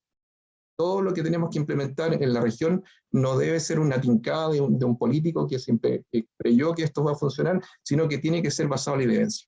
Y generar comunidad en materia criminológica es muy importante. Y sin duda también va a generar la posibilidad que cuando nosotros implementemos algo tenga una evidencia contrastada en otros países desarrollados sobre todo. Y en eso estamos trabajando. Ahora, volviendo a los puntos que yo quiero analizar, ¿cómo vincula la política pública con la gestión penitenciaria? De alguna manera también Alberto lo señala con mucha propiedad en estos capítulos del libro, que es un poco el juego que tiene que hacer el director del sistema penitenciario chileno, el juego que tiene que hacer respecto al trabajo con las autoridades políticas, y también al trabajo que debe desarrollar con los funcionarios, pero también con la población atendida por Gendarmería de Chile. Y en eso claramente a veces y en muchas ocasiones hay una contradicción respecto a los objetivos estratégicos que se plantea la institución. Siempre estoy hablando de mi ejemplo porque es el que más conozco, digamos. No son 21 años solamente de entender algo. Me ha costado mucho a veces entender algunos fenómenos que se dan, pero también soy muy crítico del sistema penitenciario chileno. Y porque además me tocó participar en la creación de la unidad de derechos humanos. Alguien decía, ¿por qué tenemos que nosotros preocuparnos de los derechos de las personas privadas de libertad? Que eran los debates que habían cuando partió la unidad. Hoy día ya tenemos más internalizados los estándares en materia de derechos humanos. Entonces, ahí se genera todo un contexto de esta contradicción, de que si bien es cierto, tenemos que poner un fuerte énfasis en la seguridad para que los internos no se fuguen de las cárceles, pero a su vez también tenemos que generar en ese lugar, en ese espacio, condiciones para la intervención social. Esa contradicción que se da en el objetivo estratégico claramente a veces van sopesando los modelos que ya comentaba Alberto. Hay mucho énfasis muchas veces en el diseño de cárceles respecto al modelo de seguridad, por sobre este modelo de rehabilitación o de reinserción o de inserción, como queramos llamarlo. Entonces, frente a esa situación, esas contradicciones se van siguiendo privilegiando la posibilidad de que la seguridad sea lo preeminente. ¿Se fijan? Y esa es una situación que creo que destaca muy bien en el libro Alberto, y además lo vincula a algo que ya también lo comentaban Lucía y también Alejandro, que hizo relación con esta cosa de la hipocresía que hay respecto organizacional. Y eso yo lo vinculo también a lo que se ha denominado en la literatura de gestión de arquitectura organizacional, que es distinto, ojo, a la orgánica, porque nosotros siempre pensamos cuando hablamos de arquitectura organizacional nos estamos refiriendo al organigrama. Y el organigrama, y Alberto Ursúa es muy capo en eso, lo ha señalado muchas veces respecto a este tema, no es la realidad. Un organigrama no representa lo que hace un sistema penitenciario, para ponerlo en el ejemplo de lo que estamos viendo en este conversatorio, sino que más bien lo que refleja ese organigrama son ciertas coordinaciones, ciertos ejercicios de poder que están presentes. Pero lo que hay que trabajar profundamente es la arquitectura organizacional, es decir, cómo se coordinan los distintos actores, cuáles son los procesos, Alberto nos decía al principio, cuáles son los procesos relevantes que se desarrolla cada uno de los actores, quiénes tienen cuotas de poder sobre otros para tomar decisiones, quiénes finalmente toman decisiones. Y ahí cobra relevancia lo que decía Alberto en términos de la hipocresía organizacional o institucional. Es decir, ¿tomamos decisiones para no seguir avanzando en el sistema o tomamos decisiones para responder a algunos requerimientos pero no para responder otros? Y ahí nos encontramos con esas dificultades propias del sistema penitenciario y que se ven muy reflejados en nuestro sistema y en todos los sistemas de la región, creo yo, cuando se toman decisiones para abordar una problemática. Me acuerdo perfectamente cuando se lanzó el programa de concesiones carcelarias en Chile, era la respuesta a la solución de un problema muy estructural que tenía nuestro sistema. Íbamos a poner 16.000 plazas, íbamos a construir 10 establecimientos concesionados. Hoy día tenemos solo 8. No hemos construido las 16.000 plazas que tenemos. Tenemos un establecimiento como Santiago 1, una cárcel concesionada que está en la región metropolitana, que está construido y está diseñado para personas en prisión preventiva, totalmente hacinado. Y tomamos la decisión también, y lo digo abiertamente como parte de este sistema, porque no fui el actor que tomó la decisión, pero en algún momento tomamos la decisión de aumentar la cantidad de plazas disponibles en estos establecimientos concesionados. Alguien dijo que era así una suerte como de disminución del hacinamiento por secretaría. Es decir, ¿a qué me refiero con esto? Santiago 1 tenía una capacidad para 2.400 internos en algún momento y se tomó la decisión de aumentar las plazas en ese lugar y llegamos a 4.000. ¿Se fijan? Entonces, un establecimiento que tiene una infraestructura que está pensado para 2.400, finalmente por aumentar un camarote más o un lugar, una litera más dentro de una celda, finalmente llegamos al doble de las plazas. Esas decisiones que se han tomado muchas veces en los sistemas adolecen obviamente de un contexto mucho más profundo de entender que el bienestar de las personas privadas de libertad es fundamental. Y cuando veía que una de las variables más importantes que señalaba Alberto en su libro dice relación con el acceso a la luz, por ejemplo, en luz natural, que es muy fundamental y que todos nosotros privilegiamos en nuestras casas, en nuestros hogares, es decir, cómo tenemos acceso a ver un árbol, cómo tenemos acceso a ver la luz natural durante la mañana o durante el atardecer, esas cosas son privilegios muchas veces en los diseños que se definen para las cárceles del país. Santiago 1, vuelvo al ejemplo más patente de aquello, los pasillos, muchas veces los funcionarios al principio no sabían por qué dentro de su accesorio, digamos, estaba la linterna. Ellos también usaban linterna y me decían, es que tengo que andar con linterna porque los pasillos están oscuros. Y si no puedo iluminar con mi linterna, no puedo saber dónde están los internos. Lamentablemente hemos llegado a esa condición que por darle mayor importancia a los temas de seguridad, hemos restringido ciertos derechos o ciertos elementos que son fundamentales en esta privación de libertad, que es por ejemplo el acceso a la luz, algo tan básico. Y que también lo vincula Alberto en su libro con el tipo de situaciones de salud que se pueden dar. Porque la salud muchas veces en los sistemas penitenciarios se entiende como la ausencia de enfermedad y el bienestar de los reclusos se considera casi un lujo. Y cuando tenemos esa lógica detrás del diseño de la cárcel, o cuando tenemos o pensamos que es así, que la salud es una ausencia de enfermedad, o el bienestar que puedan acceder los internos es un lujo, lamentablemente estamos equivocados. Porque no tenemos que replicar situaciones tan complejas que viven los internos para que después digamos, sí, cumplió la pena y esa persona ya se va a adherir a un proceso de integración en la sociedad. Le hemos generado una condición tan limitada dentro de la privación de libertad que seguramente esa persona no va a cambiar su vida, va a seguir quizás vinculado a su carrera delictual y es muy probable que prontamente nosotros lo tengamos dentro del sistema. Esos son los debates fundamentales, creo yo, que también se tienen que dar desde la perspectiva de la gestión penitenciaria. Y claro, la infraestructura, el tercer punto que quiero abordar, es fundamental para entender cómo podemos trabajar el tema penitenciario. Ahí tienen que participar activamente actores que tienen experiencia. Nosotros tenemos funcionarios con una larga experiencia, no solo en el diseño de soluciones creativas, por así decirlo, a las cárceles tradicionales, sino que también con las ideas claras en torno a lo que deberían proporcionar los nuevos establecimientos penitenciarios. En junio del 2020 se inauguró recientemente en el norte del país la cárcel, el complejo penitenciario femenino. Allí comenzaron a cumplir su pena 384 mujeres. Gran parte de los elementos que están en ese diseño son fundamentales para entender que hay ciertos derechos que tienen que estar incorporados en una infraestructura para las cárceles de mujeres. Acceso a educación, acceso a que tengan un mejor lugar los hijos que están con las mujeres que están con hijos lactantes. Yo, mi opinión personal, y hoy día se está debatiendo fuertemente ese tema, y lo agradezco que lo haya tomado también este proyecto el Ministerio de Justicia y Derechos Humanos respecto a la ley Sayén, que se denomina acá, que es la posibilidad de interrumpir el cumplimiento de una pena de una mujer privada de libertad que esté con hijos lactantes o embarazada. Es un debate que viene desde cuando vino el Papa, no me acuerdo qué día del año vino el Papa, el 2017, ¿no? 88. No, pero ese es Juan Pablo II, ya te fuiste muy atrás. Este Papa. Perdón, se me cayó el carnet, como decimos en Chile. Sí. Muy viejo soy. Sí. Bueno, pero en la visita del Papa, el Papa argentino, visitó la cárcel de mujeres, y después hubo una encuesta y fue el elemento más significativo que la ciudadanía en Chile resignificó la visita del Papa. Es decir, que lo que más consideró de la visita del Papa fue esa presencia del Papa en la cárcel de mujeres de San Joaquín. Entonces ahí vemos un elemento muy importante, y ahí se empezó a debatir este elemento de cómo hacer que la infraestructura sea más cercana al diseño de las necesidades propias de las mujeres, y cómo podemos también empezar a debatir en torno a lo que va a pasar con las mujeres que están con hijos lactantes o embarazadas. Y lo otro fundamental, creo yo, y que está muy del 2018, muchas gracias, Alberto. No me acuerdo, yo no soy católico.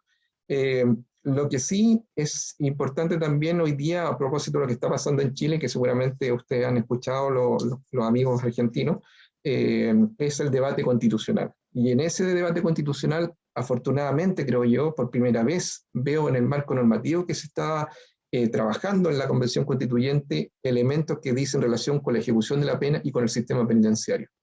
Si a mí me dijeron hoy día qué elemento puedo destacar del proyecto de constitución que se va a revisitar el 4 de septiembre de este año, es lo que dice relación con el sistema penitenciario. Y ahí me pongo la camiseta obviamente como funcionario penitenciario, porque veo que posiblemente, si esa constitución se aprueba, vamos a tener en nuestro marco constitucional los elementos más significativos de lo que significa la ejecución de la pena en Chile. Y además incorpora elementos que dicen relación, por ejemplo, de que el trabajo de la ejecución de la pena queda en manos del Estado y no de privados. Y lo segundo, dice relación también, que es bien importante esto, dice relación con cuál es la finalidad de la ejecución de la pena. Y eso, si está en el marco constitucional, créanme que va a tener un impacto muy relevante. Es norma, sin duda, y eso hay que llevarlo a la práctica, hay que hacer que las normas sean eficaces, sin duda, pero va a estar en un marco muy relevante para la función penitenciaria, y eso va a adquirir seguramente otro rol para la tarea que va a desarrollar Gendarmería Chile. Y finalmente quiero abordar un tema que para mí es fundamental, que es la microinfraestructura. Perdón el concepto que inventé ahora, pero es como la definición que podría darle a situaciones que se dan en la cárcel que son necesarias también de abordar. Ya sabemos, y yo le dije al principio, que construir una cárcel requiere mucho tiempo, 10 años en promedio. Pero, ¿qué vamos a hacer y qué pasa con las cárceles que hoy día tenemos? ¿Qué tenemos que hacer? ¿Vamos a tratar de no hacer proyectos de infraestructura de mejoramiento de esos espacios? ¿Vamos a esperar que estos proyectos se implementen, estos proyectos de largo plazo, o tenemos la posibilidad de hacer cambios?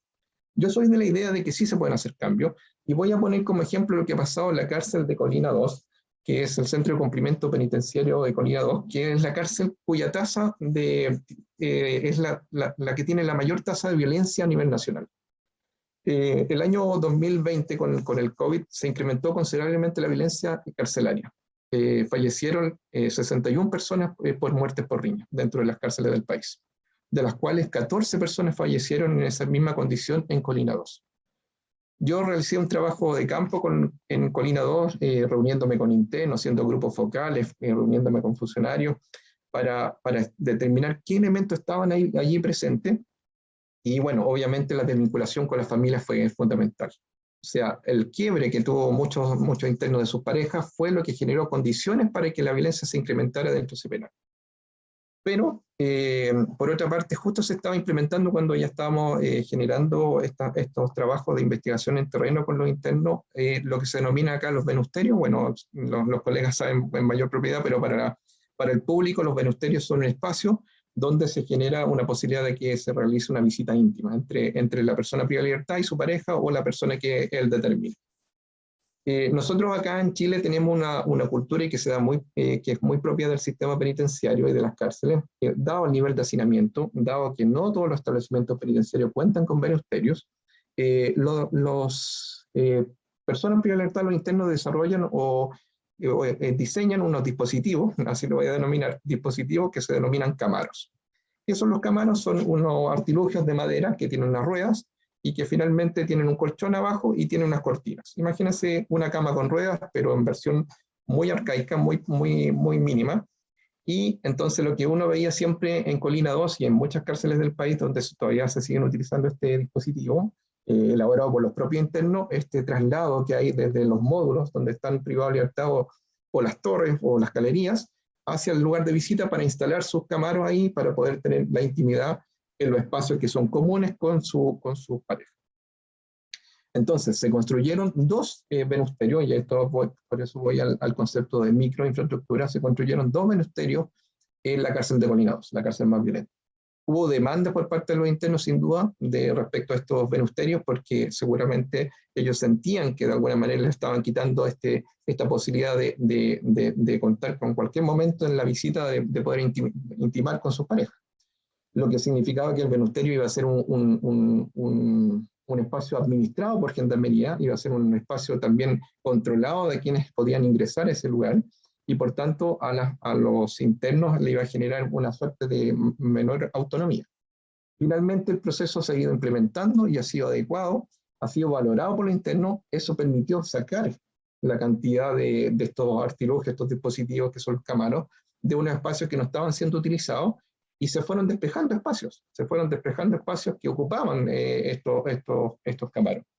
Y por otra parte también, no hay una encuesta, no tengo aquí un dato, pero sí la percepción que existe por parte de las visitas que participan en este programa de visita íntima con los internos ha sido favorable. Es decir, se dignifica la posibilidad de que esa visita, esa pareja que tiene una persona privada de libertad en Colina 2 pueda intimar con ella en unas condiciones dignas, y no en estos espacios de arbitrariedad que se daban también, porque en estos lugares también había prostitución, había intercambio de drogas, y a mí me llamaba mucho la atención cuando iba a Colina 2, en el gimnasio donde se desarrolla la visita, la cancha totalmente rayada, así como una especie de mapa.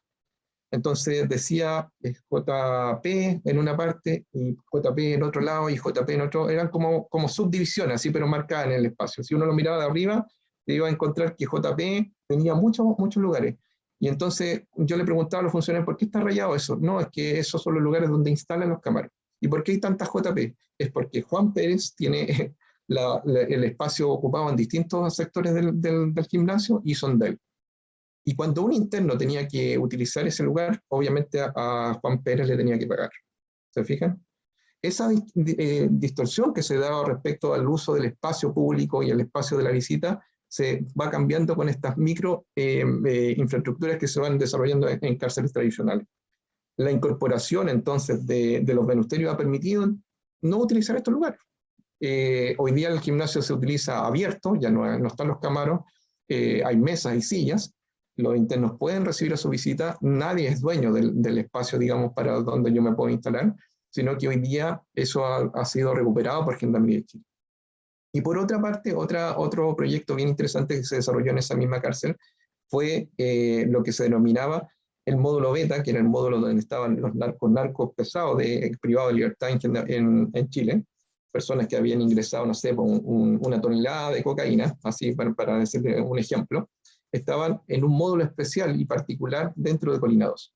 Y se tomó la decisión de intervenir ese módulo, porque era una alta concentración y obviamente desde ahí confluía el consumo de droga en todos los módulos de Colina 2, porque obviamente eran los que tenían mayor contacto. Los funcionarios que allí trabajan obviamente estaban vinculados, muchos de ellos, con estos internos privados de libertad que tenían estas altas condenas por droga. se tomó la decisión institucional y también obviamente avalada por el Ministerio de Justicia y creo que una decisión muy, muy importante en términos políticos, de intervenir en ese módulo y sacar a todos los internos, distribuirlos en distintos penales del país, para hacer una intervención a ese módulo. Y ese módulo hoy día se transformó en un centro de educación y trabajo. Lo simbólico que tiene aquello es que finalmente ese espacio fue mejorado por otros trabajadores de un centro de educación y trabajo, un CET, que se denomina acá en Chile, que son lugares donde exclusivamente los internos trabajan, de Valparaíso. Entonces venían los internos de Valparaíso a este módulo que era intervenido en Colina 2, pernoctaban allí y hacían todas las mejoras que se desarrollaron en ese centro de educación y trabajo. Y hoy día, Colina 2, la cárcel más violenta del país, tiene un módulo, un centro de educación y trabajo dentro de la cárcel. Entonces, aquí vuelvo al tema de los microinfraestructuras o micro mejoramientos. Esto, en términos financieros de inversión, no significa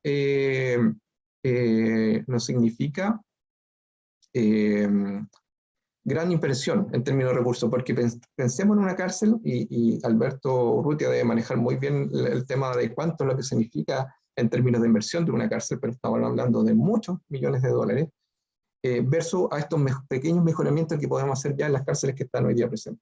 Y otra de las estrategias que yo creo que funcionan bastante bien en esta lógica, tiene que ver con hacer partícipe en los mejoramientos a la población privada. Que ellos se sientan parte de esos mejoramientos. Es decir, si van a mejorar un baño, que ellos también participen activamente en ese mejoramiento del baño. O si se quieren mejorar el patio, también se sientan parte de esto. Hay resistencia. Perdón, que alguien me dijo que de dónde era, no sé, claro. Parece que tenemos ahí una intervención en el chat. Y por tanto, creo que también es importante hacer partícipe a los internos en esto. Finalmente voy a terminar con algo que para mí fue muy relevante y es motivo de orgullo, porque hace mucho tiempo atrás, Lloyd Wacan, ustedes saben, un destacado sociólogo que es discípulo de Bourdieu, vino a Chile. Es un profesor que hace clase en la Universidad de California, un sociólogo que ha escrito bastantes libros sobre las cárceles de la miseria, sobre los pobres, sobre todo el tema de penal y populismo penal, y sobre todo enfocado a cómo se toman las políticas carcelarias en el mundo y en particular en Estados Unidos. Y vino a Chile Wacan y lo acompañamos a la cárcel, a la ex penitenciaria, al CDP Santiago Sur, en nuestra cárcel más emblemática, en 1843. Él desarrolló un capítulo muy bonito en un libro que recoge experiencia latinoamericana de cárcel en el año 2021. Yo tuve el privilegio de acompañar a Lloyd Wacan, y en ese capítulo él señala, como yo le puse como su programa de gobierno, el programa de gobierno de Lloyd Wacan para las cárceles para las cárceles del mundo, digamos, y para las cárceles de la región. Y él establece 8 principios que son fundamentales, que él analiza respecto a lo que vio en esa cárcel, lo que vio hoy día en los sistemas penitenciarios, más bien enfocado a las cárceles de la región. Obviamente, una de las medidas que él plantea es reducir el grotesco hacinamiento que hay en las cárceles de nuestra región. Entonces también fijar, y esto sería una locura, pero para el Poder Judicial sobre todo, fijar un tope de la población carcelaria, es decir, hasta cuánto podemos llegar en una cárcel. Es decir, volviendo al ejemplo de Santiago 1, si la capacidad de Santiago 1 es para 4.000 internos, que el sistema penitenciario tenga la capacidad de decirle, saben, Poder Judicial, magistrados, no podemos recibir a ninguna persona más porque esta es la capacidad última que tiene este establecimiento. Es un ideal, obviamente, que seguramente no solo tiene que ser una decisión del sistema penitenciario, sino que una política con mayor profundidad. Él también planteaba, por ejemplo, trasladar el sistema penitenciario desde el Ministerio de Justicia y Derechos Humanos al Ministerio de Desarrollo Social. ¿Para qué? Para que los programas de intervenciones o los programas sociales tengan una vinculación también con la cárcel. Mejorar las condiciones de vida de cada uno, instalar servicios públicos, y él decía que sería bueno que las personas antes de egresar de la universidad, los que se vinculan, por ejemplo, a temas sociales o temas de salud, hagan una práctica de 1 año en la cárcel y posteriormente, después de 10 años, vuelvan a hacer una práctica profesional dentro de las cárceles, profesores, enfermeros, médicos, decía el, psiquiatras, consejeros familiares, que tengan esta lógica de hacer obligatoriamente, antes de egresar de la universidad, una práctica carcelaria y posteriormente 10 años después. Y bueno, elevar el estatus y la calidad del personal penitenciario es fundamental. Siempre en eso es fundamental, y creo que el trabajo y el esfuerzo que ha hecho Gendarmería de Chile es importante, lo quiero destacar, porque hoy día nosotros tenemos reconocimiento en la Ley de Educación Superior de la formación penitenciaria. ¿Qué quiere decir con esto? Que hoy día se reconoce a la Escuela de Gendarmería como un instituto que puede otorgar títulos técnicos y profesionales. Y lo que va a pasar con eso es que nuestros oficiales penitenciarios se van a formar en 4 años y nuestros suboficiales en 2 años. Es un gran avance, porque eso va a significar sin duda tener la mayor probabilidad de una formación mucho más técnica, orientada obviamente a los temas de reinserción y derechos humanos. Triplicar el presupuesto, Huacán decía, penitenciario en 15 años más. Y lo otro que es fundamental es llevar una campaña de información pública sobre el fracaso de las actuales políticas penales. Y aquí seguramente estamos todos compartiendo en este panel que es fundamental, y con esto termino, que es necesario siempre analizar que la cárcel no es la solución para el conflicto penal, social, que la cárcel no es la forma como resolvemos nuestra convivencia en términos generales como sociedad, sino que la cárcel debería ser la última instancia, el último eslabón de una serie de intervenciones que deben desarrollarse con personas que tienen conflicto con penal, digamos. Así que eso, muy agradecido de esta posibilidad de comentar, y vuelvo nuevamente a felicitar a Alberto por su libro. Creo que va a ser muy importante. Espero que en algún momento se pueda pensar en la traducción de este libro para que también se pueda compartir con los colegas del sistema penitenciario chileno, y no solo chileno, sino que de la región, porque creo que estamos todos aquí representando a lo que está pasando en las regiones, en las cárceles de la región. Muchas gracias. Muchas gracias a ti, Alejandro. Doctor Alberto Urrutia, brevemente. Sí, muchas gracias, Alejandro, por tus palabras y tus comentarios. Solo para redondear un poco, los desafíos que nos quedan como región en Latinoamérica, es que tenemos que trabajar en la estandarización del diseño penitenciario. Tenemos muy buenas noticias desde Argentina, que generaron hace el año 2020, generaron un listado de estándares penitenciarios, de diseño penitenciario. Eso es muy bueno, porque hasta el 2020 solo existía en Brasil. Chile no tiene. El otro desafío muy importante es la transparencia operacional. Tenemos que transformar las cárceles en instituciones que son permeables desde la sociedad, por lo tanto que lo que pasa dentro de la cárcel pueda ser visto por otras organizaciones que responden a otras autoridades. Lo que mencionaba Alejandro también, la seguridad no es sinónimo de represión, y la represión no es sinónimo de seguridad.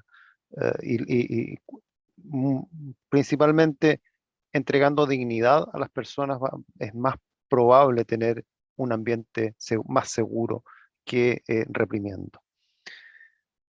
Mucho que hablar, muchos temas que analizar, que quedan en la carpeta, pero bueno, es un libro de casi 300 páginas, lleno, como decía Alejandro Marambio, de muchos diferentes tipos de temas que se pueden analizar por separado. Oye, muchas gracias. Antes de pasar a una ronda muy breve, casi como de candidato a concejal del municipio, que no tiene presupuesto ni siquiera para pasar unos minutos en la radio televisión municipal, con 90 segundos nos vamos con los desafíos. Oye, esto notoriamente es un tema para locos, que imagínate andar hablando en la casa con la familia, del servicio penitenciario, la gente encarcelada, etcétera. Entonces nos tenemos que encontrar aquí nomás para poder hablar de estos temas. Así que agradecemos a la treintena que todavía persiste en Zoom, más los otros 40 que están en la otra plataforma. Entonces, para ir cerrando, solamente les quiero comentar un poquito más de la teleserie argentina. A ver, yo creo que esta está simpática. Miguel Ángel Perrota: sin ser una persona destacada en el sistema penitenciario, pienso que la infraestructura de las cárceles argentinas no avanza simultáneamente con las normas internacionales. Se buscan resultados nórdicos con infraestructura precolombina. Yo creo que eso nos representa a todos en la región. Voy a dejar lamentablemente algunas complementos sin leer, les pido disculpas. Ahí está Danitza Leighton, lo guardé para después mostrárselo a los profesores, Miguel Ángel Perroto también, Paola Zúñiga Bernaldo, que es exalumna de nosotros, Héctor Olea, Claudia Ferrari, Verónica Cirigliano, que tiene 2 preguntas, uno para Arévalo y otro para Marambio. Bueno, ahí se las vamos a transmitir. Entonces, brevemente, Marambio, luego Camardón, luego Arévalo, palabras finales de Urrutia, las mías después, y nos vamos con esto. Entonces, Marambio. Vale, 2 cosas. Primero, la gente seguramente quiere cenar, la que está en Chile y en Argentina. Y Alberto Urrutia quiere dormir, porque son casi las 2 de la mañana allá en Inglaterra, así que sí, pido disculpas, todos tenemos que cerrar. Así que muy cortito. Hay 3 temas que solamente los voy a anunciar. El principio de normalidad, tratando de responder esa pregunta. Evidentemente la normalidad es hay una lógica cultural que hay que trabajar. Y es la cultura de un país, como dijo muy bien Alberto Urrutia, te da las pautas de qué es la normalidad y cómo construir la normalidad. La cárcel debe ser lo más parecida a la vida en libertad. Ese es el mensaje y ese es el proyecto. Y el límite es esa protección, el límite es que la gente adentro no puede ser maltratada ni tampoco puede ser agredida, ni por las personas privadas de libertad, ni por el personal penitenciario, ni por ninguna persona que está ahí. Eso por un lado.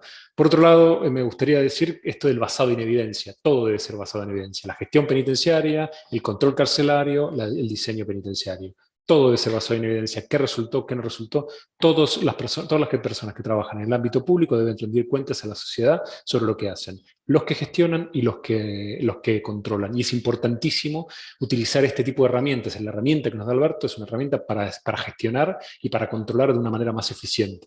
Y luego, un desafío que es, si la dignidad humana pudiésemos suspenderla desde el punto de vista ético, porque el castigo, el sistema punitivo fuera eficiente, podríamos discutir, podríamos empezar a analizar si, clausuramos la ética por esta vez para resolver un problema. Pero es falso además. Encima es falso. O sea, encima la lógica punitiva no funciona. O sea, encima cada vez que se ha utilizado la represión ha sido para peor, no para mejor. Entonces, además de todo, es ineficiente. O sea, es simplemente castigo, es simplemente daño. O sea, y eso ya es intolerable, porque ya no entra por ningún tipo de lado. Porque si aquellos que quieren suspender la ética tampoco les cierra. Y cerrando con lo que decía Alejandro Arévalo, sí, claro, yo pongo cortinas, limpio la ventana, digo por dónde tienen que pasar mis vecinos o mis visitantes, pero sigo metiendo gente dentro de mi casa. La casa no va a servir igual. La casa sirve para una cantidad de gente, para una función determinada.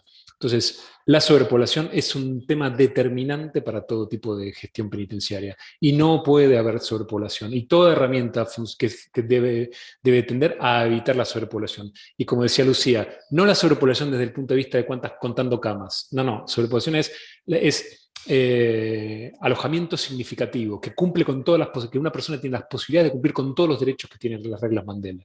Eso es un alojamiento. Eso era todo. Muchas gracias, Alejandro, desde Ciudad de Panamá. Y ahora nos vamos a Buenos Aires, Lucía Camardón. Bueno, muchas gracias, Alberto. La verdad, súper interesante escucharlos a todos y bueno, todas las reflexiones, pero bueno, no me quiero ir de tema para hacer un buen uso de mis segundos. También, coincidiendo con el planteo de Alejandro respecto de la importancia de la toma de decisiones basadas, también, mencionado por ambos Alejandros, la toma de decisiones basadas en evidencia y de decisiones de todo tipo, ¿no? De gestión penitenciaria, también, decisiones más político-institucionales, estratégicas, operativas, ¿no? Y cuando pensamos en este paradigma de la toma de decisiones en base a evidencia, surge el problema de, tengo datos que no son, o que no me sirven, o que no están bien construidos, y entonces, surge la necesidad de invertir esfuerzos y recursos que no necesitan ser disparatados, porque a veces, la verdad que son cosas muy sencillas las que hacen falta, en formar al personal, la formación de recursos humanos, para poder medir aquello que necesito medir y generar información de utilidad para la toma de decisiones, y también pensar el uso de información en relación a la transparencia, ¿no? La necesidad también de transparentar esto que decíamos antes, que también plantea Alberto en su libro, de dar luz a aquello que es invisibilizado. obviamente con la reserva de determinada información sensible, por supuesto, sin afectar aquella información que debe ser confidencial o que hay que resguardar de otra manera. Después, bueno, cuando hablamos también de toma de decisiones, surge el gran desafío de lograr sostenibilidad en aquellas acciones que deben ser de largo plazo y de tomar decisiones e invertir recursos en cosas de largo plazo que trascienden una gestión política, ¿no? Entonces, bueno, también tenemos estos grandes desafíos que también lo mencionaba Alejandro Arévalo, la necesidad de construir cárceles o de invertir en infraestructura, cuyos resultados no se van a ver en una sola gestión política, sino que van a por ahí verse más en el largo plazo, y bueno, las dificultades de estas lógicas electoralistas y lógicas más del largo plazo, que muchas veces son difíciles de conciliar, aunque deberían serlo, porque de otra manera es muy difícil, bueno, trabajar pensando, bueno, las cuestiones de largo plazo. Bueno, en relación también a la inversión en infraestructura, también otro desafío que me parecía fundamental mencionar era el de, bueno, cuán desafiante es invertir en la mejora de infraestructura penitenciaria en contextos muy empobrecidos de países con grandes dificultades económicas, y que, bueno, citando literalmente a una autoridad de gran poder de decisión política, que decía, ¿cómo voy a invertir en cárceles si no puedo ni invertir en escuelas? Y si tengo el dinero para invertir en una escuela, obviamente voy a usar ese dinero para una escuela y no para una cárcel, ¿no? Y así, eso reproducido por un montón de decisores políticos, nuestras cárceles son de hace 2 siglos, y la verdad que se caen a pedazos, por lo menos, bueno, hablo por el contexto argentino, bueno, la verdad que, bueno, tenemos la situación que conocemos, de estas situaciones deplorables, ¿no? de vida en el encierro. Y finalmente, para concluir, bueno, la importancia de algo que también creo que mencionaba Alejandro Arévalo, de la sensibilización de la población general, ¿no? Respecto de la importancia de preocuparse por lo que ocurre en el encierro. No es solamente, bueno, esta persona visibilizó la ocurrencia, la comisión de un delito, y lo que me importa es meterlo tras las rejas, y qué ocurre tras las rejas no me importa. Ese no me importa, de ese sentir común, de ese alejamiento y esa despreocupación, digamos, de lo que ocurre dentro del encierro, es súper perjudicial, porque entonces, si no está en la agenda social, si no constituye un asunto público, difícilmente eso se traslade a una agenda político-institucional. Así que, bueno, esos eran algunos de los desafíos que quería compartir en la jornada de hoy. Muchísimas gracias. Muchísimas gracias a ti, Lucía. Vamos a Santiago de Chile, Alejandro Arévalo. Gracias, Alberto. Y para finalizar, todos deben estar muy cansados y, como dicen algunos, quizás ya comiendo, y nosotros también tenemos un poquito de hambre. Yo creo que revincular el interior con el exterior. ¿A qué me refiero con esto? Revincular lo que pasa dentro de la cárcel con lo que pasa afuera. Y en eso tenemos que tener la sinceridad y la honestidad de saber que muchas veces los problemas que se dan al interior de la cárcel son los mismos problemas que se dan en nuestros barrios vulnerables. No cambian mucho a veces las distinciones. Y eso tiene sentido en que si yo mejoro la cárcel, tengo que necesariamente mejorar esos barrios vulnerables para que esas personas, cuando salgan de la cárcel, se encuentren también con una condición mucho más adecuada. Y quiero destacar, y no lo dije, y lamento no haberlo dicho en mi exposición, pero creo que es muy importante a propósito de este debate constitucional tan importante que está viviendo nuestro país, que hubo todo un trabajo de la sociedad civil en Chile para hacer cabildos penitenciarios. Y esta es una experiencia muy bonita que desarrolló una red de cabildos penitenciarios que están representadas por muchas organizaciones de la sociedad civil que están preocupados hoy día en la cárcel. Me parece que es muy potente eso que se está desarrollando desde la sociedad civil. Y el informe final, que también espero compartírselo porque es un informe público, digamos, recoge estas necesidades y desafíos y sueños que tienen las personas privadas de libertad. Y créanme que uno de los elementos más importantes señalaban dentro de los temas que quieren abordar en su condición de privación de libertad, tiene que ver con la infraestructura, con sus condiciones de dignidad, de mejorar la dignidad de la cárcel, de no hacerla tan dura, no hacerla tan indigna, porque esa indignidad finalmente no la estamos vinculando o revinculando con el espacio exterior, con lo que está pasando en los barrios. Alguien decía, lo que está pasando hoy día en la cárcel se filtra por los muros de la prisión y vuelve al barrio, y lo que pasa fuera permea lo que está pasando dentro de la cárcel. Entonces tenemos que verlo en una perspectiva mucho más holística, en una perspectiva mucho más como problema social, que no es solo el enfoque de lo que voy a hacer en la cárcel, sino que tengo que ampliar la mirada para que todas las organizaciones que se preocupan de las personas privadas de libertad estén disponibles para poder abordar esta problemática, que no es solo del sistema penitenciario, no solo de una política sectorial, sino que tiene una cuestión mucho más transversal. Eso, muchas gracias. Muchas gracias, Alejandro. Ahora Alberto Urrutia en Manchester, Inglaterra. Muchas gracias, Alberto. Solo para redondear los puntos claves de este estudio, que duró 4 años, son principalmente el transformar la cárcel, transformar los sistemas penitenciarios en Latinoamérica, en generar un cambio de paradigma en Latinoamérica respecto de cómo observar cuándo el sistema penitenciario es exitoso y cuándo no lo es. Lamentablemente, a pesar de los comentarios que habían en algunos comentarios en el chat, tengo que decir, Latinoamérica entera está llena de sistemas penitenciarios muy cercanos al sistema híbrido, donde se quiere hacer seguridad, se producen problemas de represión, y se habla de rehabilitación con muy poco dinero para rehabilitación. Estamos todos en Latinoamérica en el mismo barco, y creo que eso fue uno de los incentivos desde un principio para mí en esta investigación, de poder generar un estudio que pudiera ayudar a nuestros sistemas penitenciarios. Espero que realmente sea un aporte.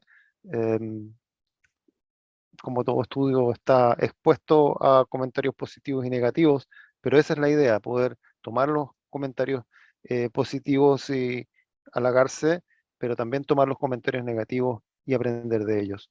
Así que muchas gracias por leer el libro, muchas gracias a los que están interesados en adquirirlo, y muchas gracias por darme la oportunidad de, en alguna medida, ayudar no solo a Chile, sino que a Latinoamérica. Muchas gracias, Alberto. Le quiero mandar un gran saludo también a un exalumno del Instituto Nacional de Atención al Menor Infractor de Honduras, David Fernando Velázquez. También a Humberto Mesa, que está ahí conectado, un exalumno que tuvimos en el Diplomado Justicia Juvenil del Instituto Nacional Penitenciario del Perú. Y también a Wendy Cárdenas de la Oficina de Naciones Unidas contra la Droga y el Delito de Colombia, también una gran alumna que tuvimos el año pasado. Así que vamos cerrando. Simplemente quiero enfatizar que siempre todo lo que hacemos en Innova Pública es en función como de nuestros valores o de misión institucional. Aquí usted tiene personas que están en distintos lugares del mundo, especialmente de América Latina, porque si vamos a aprovechar la tecnología, la vamos a aprovechar de verdad, no como en otros institutos o centros educativos donde finalmente el Zoom lo tienes con profesores de tu misma ciudad, ¿no?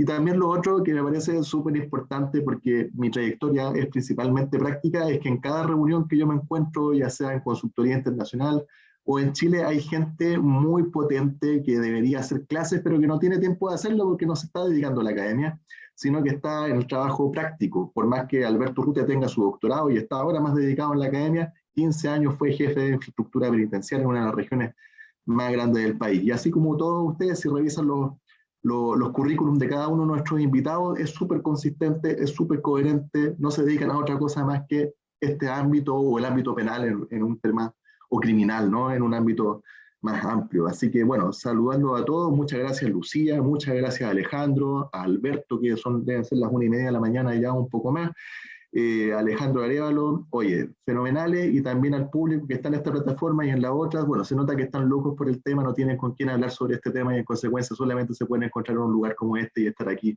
un rato escuchando el tema que no pueden hablar en sus casas. Así que un gran saludo, que estén muy bien a todos, muy buenas noches, nos vemos en una próxima. Hasta luego.